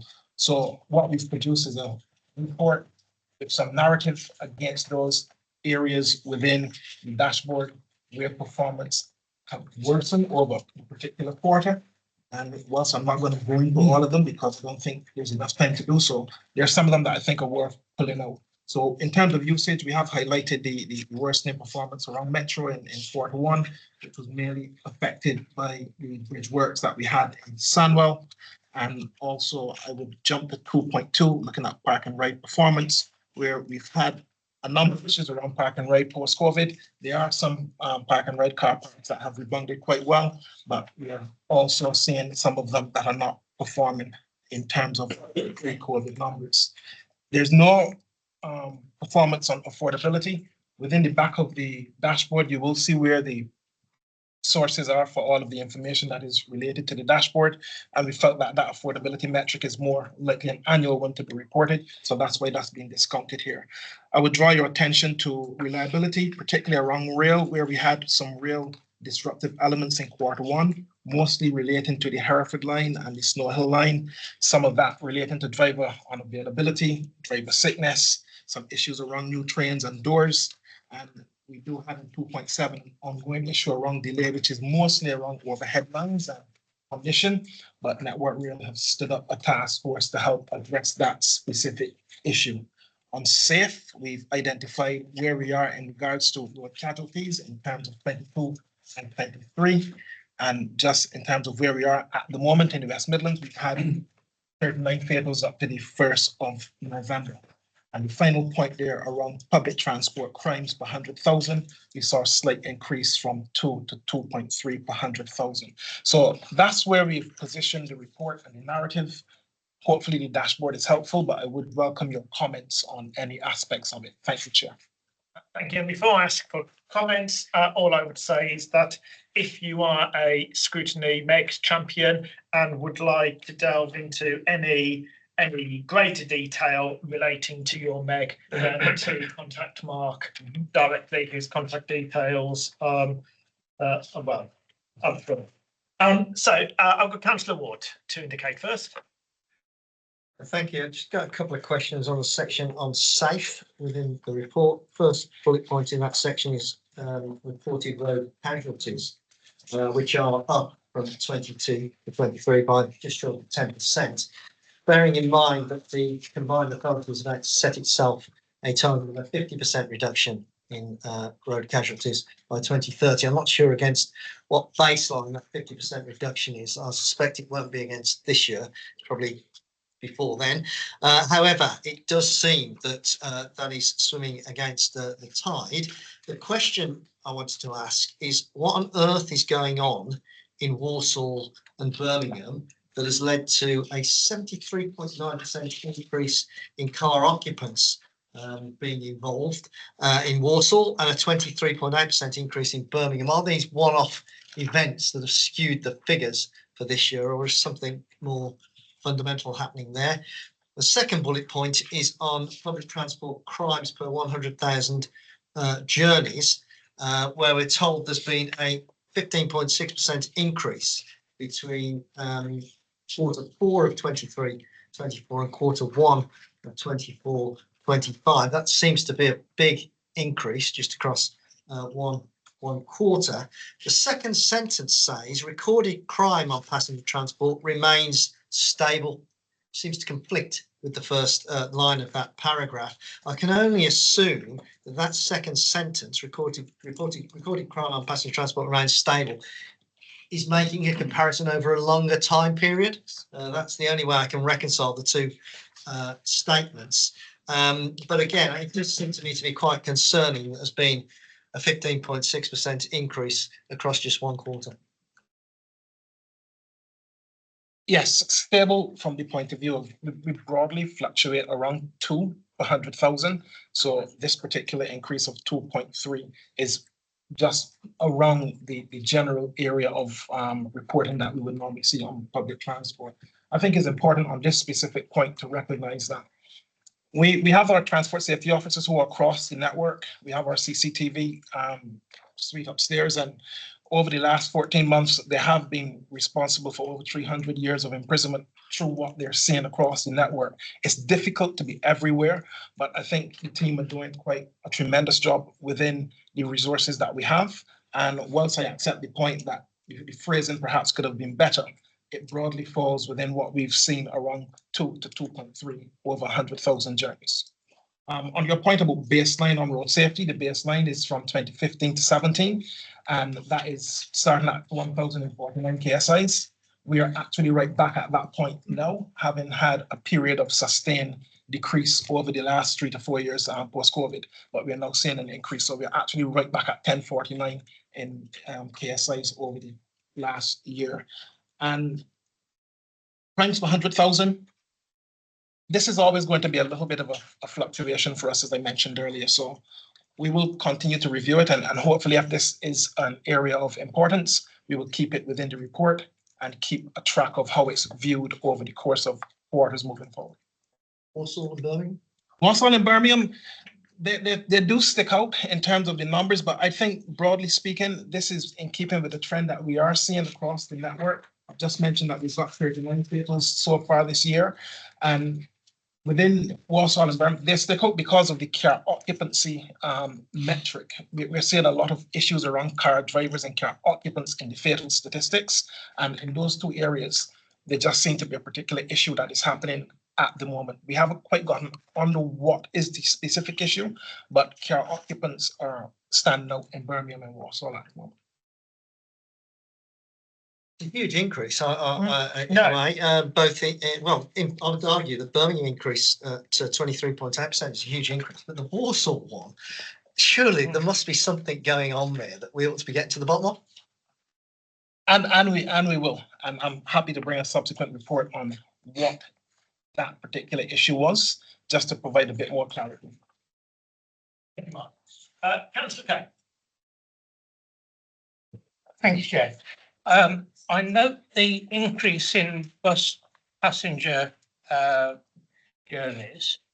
I don't know whether that is seasonal or whether it's part of the post COVID bounce back, but at the same time, we're seeing a dramatic fall off in the park and ride. I just wonder why those two figures don't correlate with each other. We've got 60 park and ride facilities across the West Midlands, and they don't often correlate with public transport cars in some cases. What I said in terms of where we are with park and ride, it has started to increase in some locations. We've got the detail of where those locations are. There are still quite a number of car parks that are still very much operating at a depressed state. And whilst we're seeing an increase in public transport boardings from the metric shown on the dashboard, that doesn't always necessarily correlate with the fact that there are park and ride facilities supporting those corridors where you may be seeing an increase in boardings. Previously, we've had officers from Park and Ride actually come with a detailed report, not just in terms of revenue and current occupancy, but also in terms of capital strategy going forward. Could we ensure that that happens? I'm seeing nods. So could we add that to the forward plan, please? Is that okay, Councillor Kay? Yeah, I was just wondering whether, in fact, the decline in parking spaces was reflective of the decline in the use of the service, or whether there might be some other factors such as the park and ride car parks being used by shoppers and other incidental users pre-COVID. I think what we are seeing post-COVID is a very different behaviours in travel. So less people commuting in the peak Monday to Friday, and that's leading to a lower sort of commuter trend of people using the park and ride sites. Pre-COVID were probably full before 8 o'clock in the morning, which would probably indicate they weren't shoppers, they were people actually commuting. So very different travel behaviours now that we're seeing across the whole of the different modes as well. There is still different levels of usage post-COVID as well. So still not necessarily meeting where people were travelling before COVID. People have found different ways of travelling, and particularly influenced by that commuter market. We are seeing more and more people travelling around the leisure market as well. So completely different trends, which is accounting for that. And Councillor Huxley, if I may, can I just come back to the point that Councillor Ward made as well? Because the statistics are statistics, and with a very small number of actual killed and seriously injured, a small increase or doubling will always have a higher percentage as well. So I think the high percentage is probably related to the sample number of incidents comparisons, which leads to a big increase in percentage as well. So I think taking away the percentage and talking about the numbers might be more relevant in this particular case. I agree, because what you're saying is there's very few car riders being involved in Walsall. So a small increase in the Yes. number would lead to a large percentage. So Yes. yeah, having in the report as well as the percentage, but The the numbers. actual numbers would be helpful. As Mark has said, this is the first time we've done it and a learning innovative process. Councillor Kettle. Just make a point, you've highlighted Stourbridge and I use it frequently, so I'm well aware of the conditions of, I think you're 1,100 spaces in Stourbridge. But the problem with Stourbridge is that if you're in the overflow car park over the bridges, you can be half a mile away from the station. It's an enormous distance. And we find we get about 100 cars in the streets on a daily basis, the people who won't go in the car park and are still parking in the streets. So yes, I understand the distortion and I understand the difference in the working patterns of people going in the centre on a regular basis or using transport. But when you write it there, it looks as though only 40% sort of business are using the car park. It's higher than that, but you've got to take into consideration that when you get to Stourbridge, you go onto Station Road, which is way away from the station, which is the far end of the car park.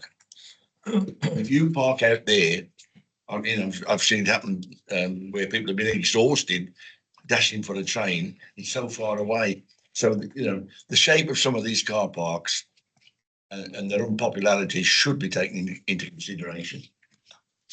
Before my comments, from what I've heard previously is one, it was absolutely full, which is why it was extended through. Absolutely, yes. In 2011, pre-COVID. Yes. And as someone once quipped to me, the overflow car park is nearly live railway station than Stourbridge railway station. So you know what you're talking about I then. know exactly where you're talking about. Yes, Mark. Yes, I know this location well myself. It's one of those issues where it obviously served a massive demand prior to COVID. And what we're starting to see is, yes, there's some of that capacity coming back, but there's still a lot of capacity at those car parks, and 40% capacity post-COVID in terms of performance compared to some of our other sites is starting to get there. I mean, we've got between 55 and 70 in other places. Stourbridge is huge. And I think over time, we may very well see that starting to flip with the leisure travel that comes through the area. I think Mark could do a ring and ride in the car park. Okay, thank you. I'm keen to get through the members who have indicated. I've got Councillor Ord and Councillor Akhtar. So Councillor Ord. Thank you very much. Just 2 quick points. And I welcome your request for a fuller report on Park and Ride. And I just asked that report also includes an assessment of the different rates of change for the ones which have charges and the ones that don't. I think that would be an interesting thing to see as well. I think the lowest in percentage terms is Longbridge currently. Park and Ride. I don't think it's the lowest, but I think it's amongst the lowest. Yeah. It's virtually empty. Last time we heard Exactly. But I think it'd be good to get that data in paper. Yes. And then just following up on Councillor Ward's point, Mark, I welcome again. You said you'd bring back a further report for future meetings. I think it's really important that we try and get as much information around the time of days these accidents are happening, speeds, are there any common causes as part of that report? Because I think that's really important to help understand what the solutions would be to help make the roads safer as part of that. Okay, sorry. Thank you, Chair. Yeah. Yes, we can, and we've just literally changed the way that reporting is happening here. So we've got a much more direct link with West Midlands Police. So that's really helping us to understand the granular detail of what is actually happening. I'm happy to pick that up, Margaret. Thank you. No problem. Welcome. Councillor Akhtar. Thank you, Chair. Mark, it is very useful data, but so my understanding is that we need a data so we can employ resources to rectify or better the situation. Now, you got it absolutely right. Far as the trains are concerned, they are awful, seriously awful. Look at the cancellations regarding trains, and no one, no committee, no politician, no resident should accept this. Terrible service as far as I'm concerned. But sir, you could have gone further, because when it comes to these figures, I'm not satisfied, and I'm sure my colleagues are not satisfied. So what steps can we take? That's what I wanted to know, how to improve this. I mean, obviously, I look towards Anne. We could have here, you could have explained us using BSIP money. Where are we using that money? How we are increasing patronage? How we are rectifying all this situation when it comes to reliability or the usage of public transport? Ask Anne to respond to that. So I agree with you, Councillor Akhtar, that this intelligence should be actionable intelligence. So it's telling us where there are issues that we might need to focus some of our resources or some of our teams in looking at how we can sort of reverse any negative trends, put it that way. I think this is one of the things that we've wanted this committee to be able to do, is to look at the intelligence and then help scrutinise some of the current ways of working and where we could improve those ways of working as well. So Mark and I will take it away and work out how we can make sure that we're giving you not just the insights, but any sort of thoughts about some of the things that we might want to look at, which may then look at sort of policy reviews or stuff like that as well. So Chair, quickly, just since we are talking about increasing the patronage, I mean, it's going on for a very long time now, this piece of money, we had it for a few years. So what are we doing to incentivize? That's my question.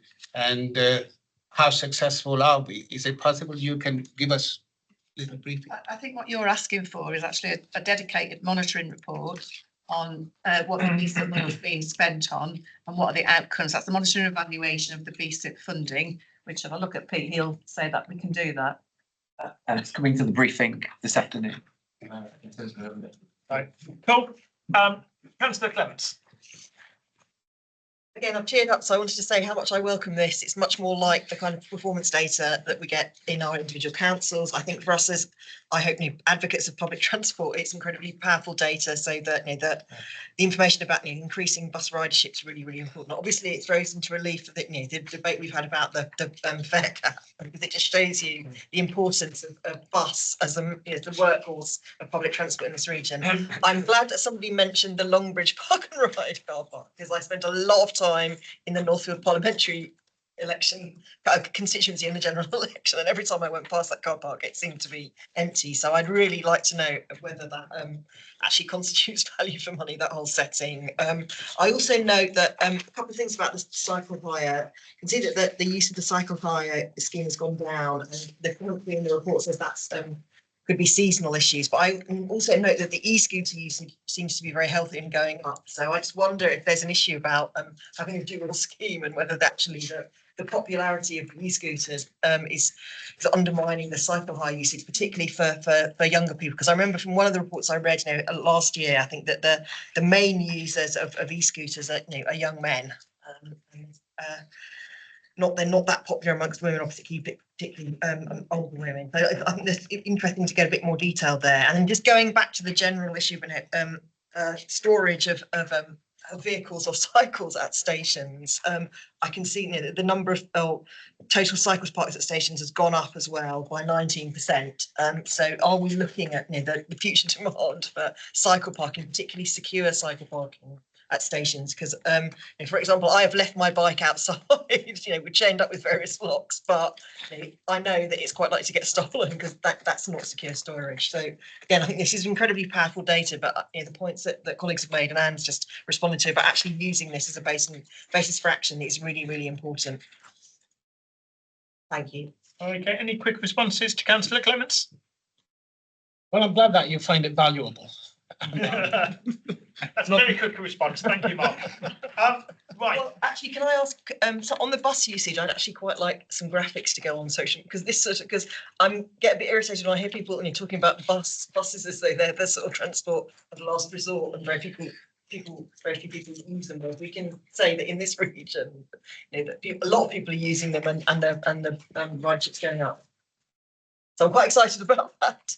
Okay, I'll take that because, as I said, this is the first time we produced this. I really wanted to find out if it's valuable for you, and then we can start to determine what's the right mechanisms for its use beyond the committee. Okay, thank you very much. I'm going to move on to item 9, the Transport Capital Delivery Programmes. and Jenny. Please come in. Thank you, Chair. Good afternoon, everyone. Acutely aware of time, so I will give you a whistle-stop tour through the summary report, which I'll take as read. So just a quick few items to note from myself. I did do a quick pre-brief with Councillor Akhtar, who's the MEG Chair for Performance and Finance, and the Chair of the Committee, Councillor Huntable. So there was a chance to get in front of maybe a couple of small queries for this report. So this is the third version of the report. The information's on trusts or city regional sustainable transport settlement, for people who are less familiar with acronyms. So the first one reflects that of the Q1 submission that you saw previously in version 2. That's because the current Q2 submission is being concluded at the moment, so we've reflected the most factual information from the previous report, and in the next quarter we'll reflect the submissions from the Q2 space. A bit like a couple of other items, just a note on timing. We are also doing some work on the timing of this report so that we can better align with those submissions and also the governance cycles that we've got with EDOS and WMCA board, but particularly with the Strategic Transport Officers Group, which we're looking at updating at the moment. So we'll try and get a better flow into that so that we can engage our colleagues across the region pre-TDOS committee. We've addressed the majority of queries on the last version. Obviously, you've got a colouring report now, which I hope is useful for everyone and a bit easier to digest. There's still a lot of data in this report, so we're looking at smoothing that out. It's more digestible, so the set of graphics that we start to come forward with in the next iteration should be a bit easier for everyone to digest. We have attached a roadmap in this version. It's at the beginnings of its genesis, so it includes the TFWM major schemes at the moment, but through the next quarter we're working with the local authority colleagues to provide a more regional view of the capital delivery programmes progress, so that is easier to read. There's also some commentary on that roadmap so that people know what it is that they're looking at. So hopefully that's helpful. And we've put a glossary of terms at the back. That's the beginning of a glossary of terms. We appreciate that the committee has a lot of data to digest there. It's not always the easiest. So we're doing our best to improve the quality of that information and make it as easy as possible for the committee to digest so that you can focus on the things that you are wanting to scrutinise and pick up on. Summary of progress is it's generally been good progress. The summer has heralded a lot of activities, obviously with elections, and there's been a lot of parallel activity for project teams looking at doing their reporting, obviously with the mayoral review and this report and several other reports, not one of which is quite major, which is CRSTS1 data gathering for its next monitoring and evaluation submission. So the last few weeks, all of the teams have been particularly busy, hence some of the information we have remained with the version 2 reporting as a result. But predominantly there's been good progress over the summer, and the decision from the July board as well to approve the capital pressures paper for TFWM means that the risk starts to decrease on the budget retention for the CRSTS programme. A few things, just key things to note from this report would be around risk.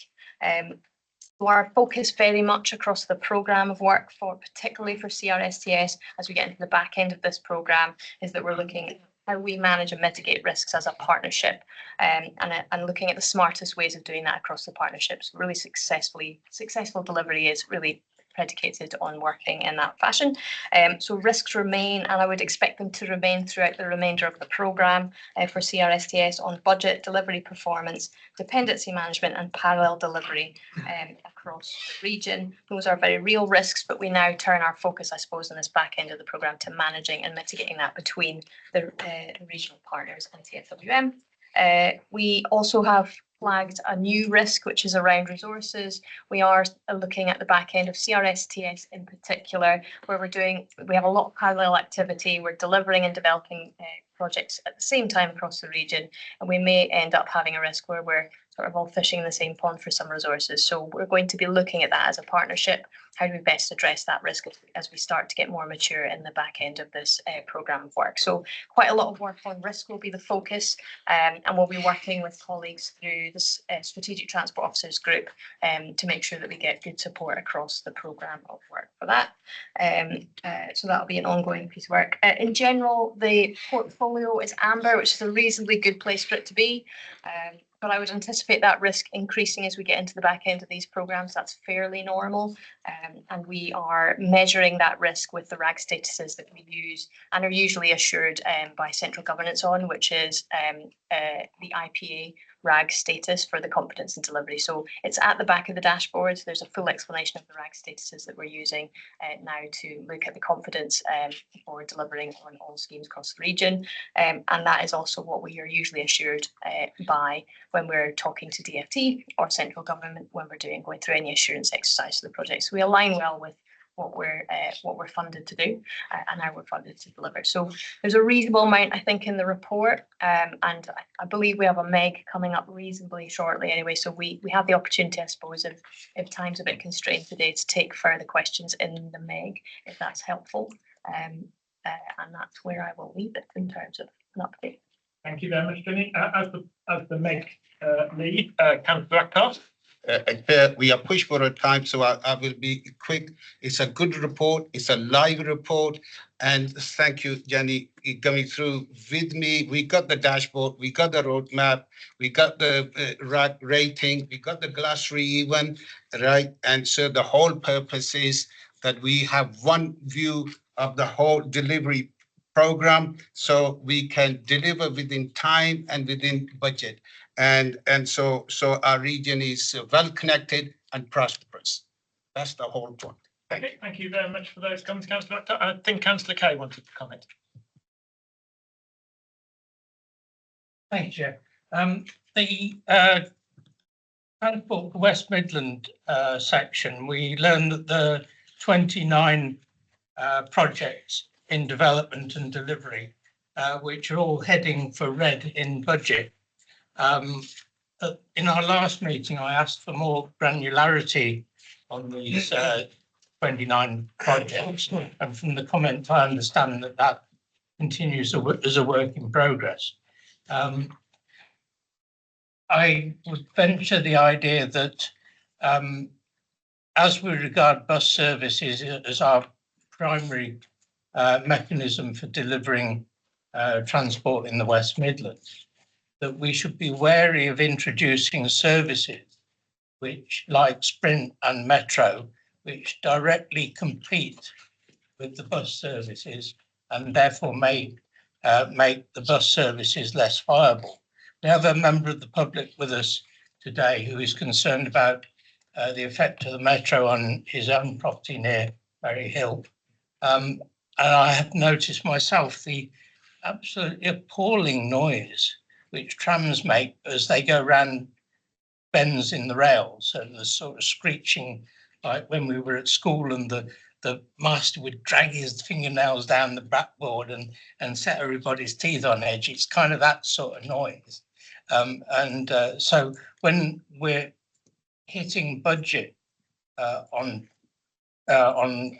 various issues, then I hope that there's proper, if we're not able to complete all of these projects because of budget, then the order of priority where we don't deliver should be based on residents' concerns and also on the sheer cost of delivery of something like Metro.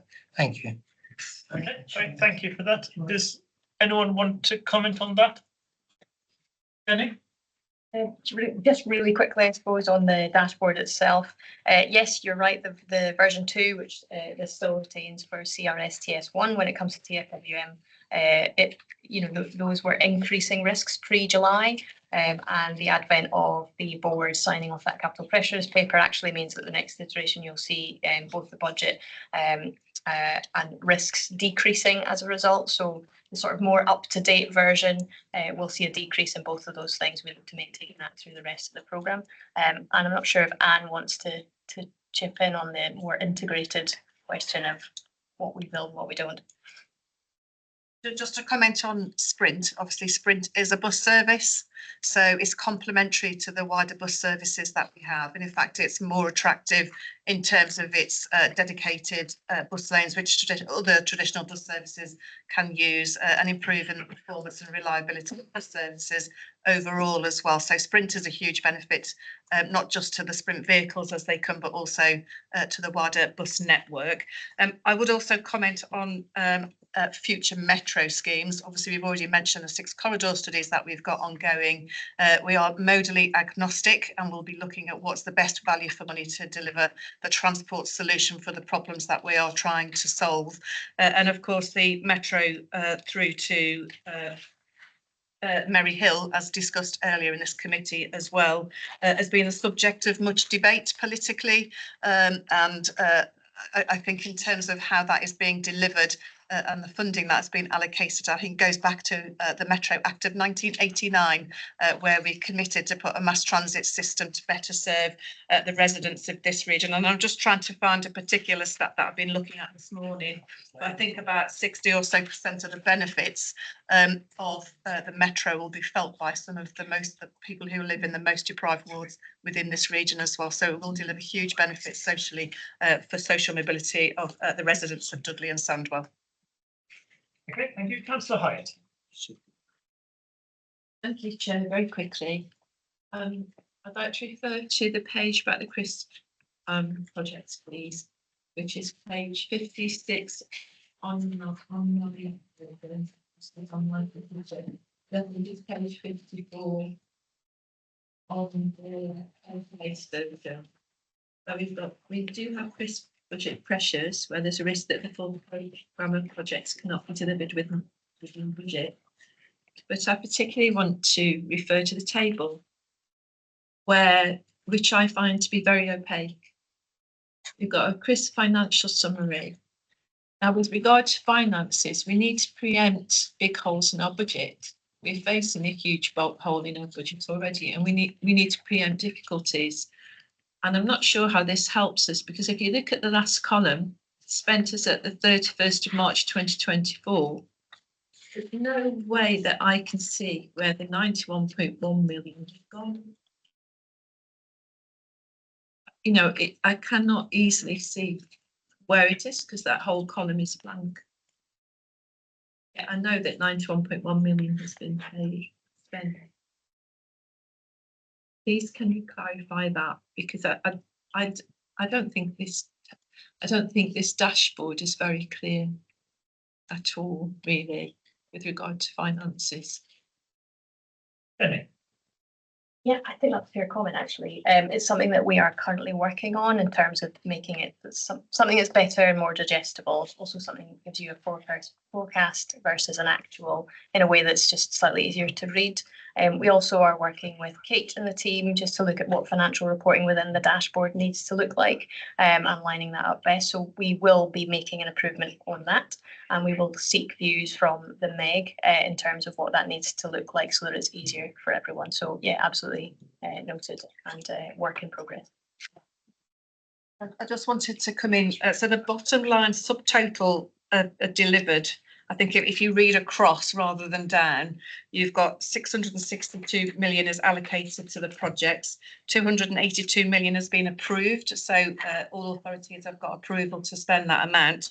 And then to date, 91.1 million has been approved. I think the question is whether that's in line with target and the forecast to spend based on what's been approved as well. So I think you're right that it does, it probably would be warrant a bit of improvement so it's more easily readable.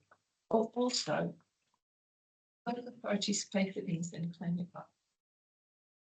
There's no indication of any of that process happening, because that's what happens, isn't it? You don't give the money to local authorities and then they do it. They have to do the job first and then they claim it back. And that process is never reflected anywhere. So the local authorities don't get it back at the end of the project. They claim it in quarters across the year. Yeah. So you can see in the column funding approved, It's got what funding has been approved for each of the authorities and what's been drawn down to date. I think what you're asking for is what has each authority spent to date in that column that is blank, that makes up that 91.1 million. But just to reassure you, they do get quarterly reimbursements based on the returns that they make to the combined authority for that money to be paid back to them. I understand and know that luckily now, and which my local authority shared with me and told me all about, and it's another reason really that should be reflected in the figures. We should be aware of that because that's your real understanding of what has been delivered. Because you don't get that from these figures, you can't tell where delivery is. You can't tell how things are progressing. You can't predict where things are going slower and there might be difficulties because not as much has been delivered as you might expect. I think there's a lot to be desired really in what's been presented, but I do appreciate the work that will have gone into starting to come up with a framework that will deliver to us as a committee some sort of understanding of how the money is being spent. How much we need to know how much can be spent, how much has been spent, and how much is left. Thank you very much. I think just to add in terms of the actual delivery of things being delivered at the pace that they are said, it's the delivery roadmap, which is on page 56, where you've got the key milestones within there that tells you where the project is at, whether it's at the business case stage or whether it's entering into construction, where it is within the construction or completion and opening of whatever it is that's being constructed, whether it's a new bus service or whether it's something different or a highway improvement, for example. So I think the finances have to be read alongside the delivery roadmap as well to get a true vision of where the actual delivery is at. The spend is whether or not they're spending at the right level and the time lag in costs being reimbursed back to the authorities doesn't necessarily always reflect where they are in delivery. I'm conscious of time. Could we try to? Thank you, Councillor Hyde. Councillor Clements, is this a brief comment? Yeah, it's a brief comment because it actually just it was on the roadmap slide with the Gantt chart because I just wanted to ask, so for things like the Camp Hill stations where the date of them coming into operation has slipped a lot already, how much confidence can we have in this, and when will we get updates or any sort of notice that things will be at risk of not meeting those deadlines, so particularly the Camp Hill line stations, but other things like Sprint and Metro. So the more detailed updates should be coming through the member engagement part of this. I think the plan is to have the delivery roadmap as part of the ongoing pack for scrutiny as well. But I think if there are more granular updates, they will come via the MEG. Okay. Okay, Councillor Akhtar. Just to inform my colleagues, there is a review going on by the mayor, and I think the picture will become very clear once that review, we have the report back. Okay. Thank you for that. Thank you for that. I'm very conscious that we've got the briefing, which is of crucial importance, I think, in terms of the best minutes to work at 1:30, and I wanted to start at 1:30. So I would propose that we defer item 10 because rather than rush it, I know members would want to talk about it in some detail. So I'm sorry, people, we're going to defer to the next meeting. It's not an urgent decision because it's not due to come in until the start of the next municipal year. Item 11 are the progress reports and member engagement groups. There's a detailed summary of each of them. So I'm proposing we accept it as reported. And item 12 is the forward agenda. And Lindsay? So as per usual, if you have any future items that you'd like the committee to consider, please do let me know. Either let me know today or please send me an email.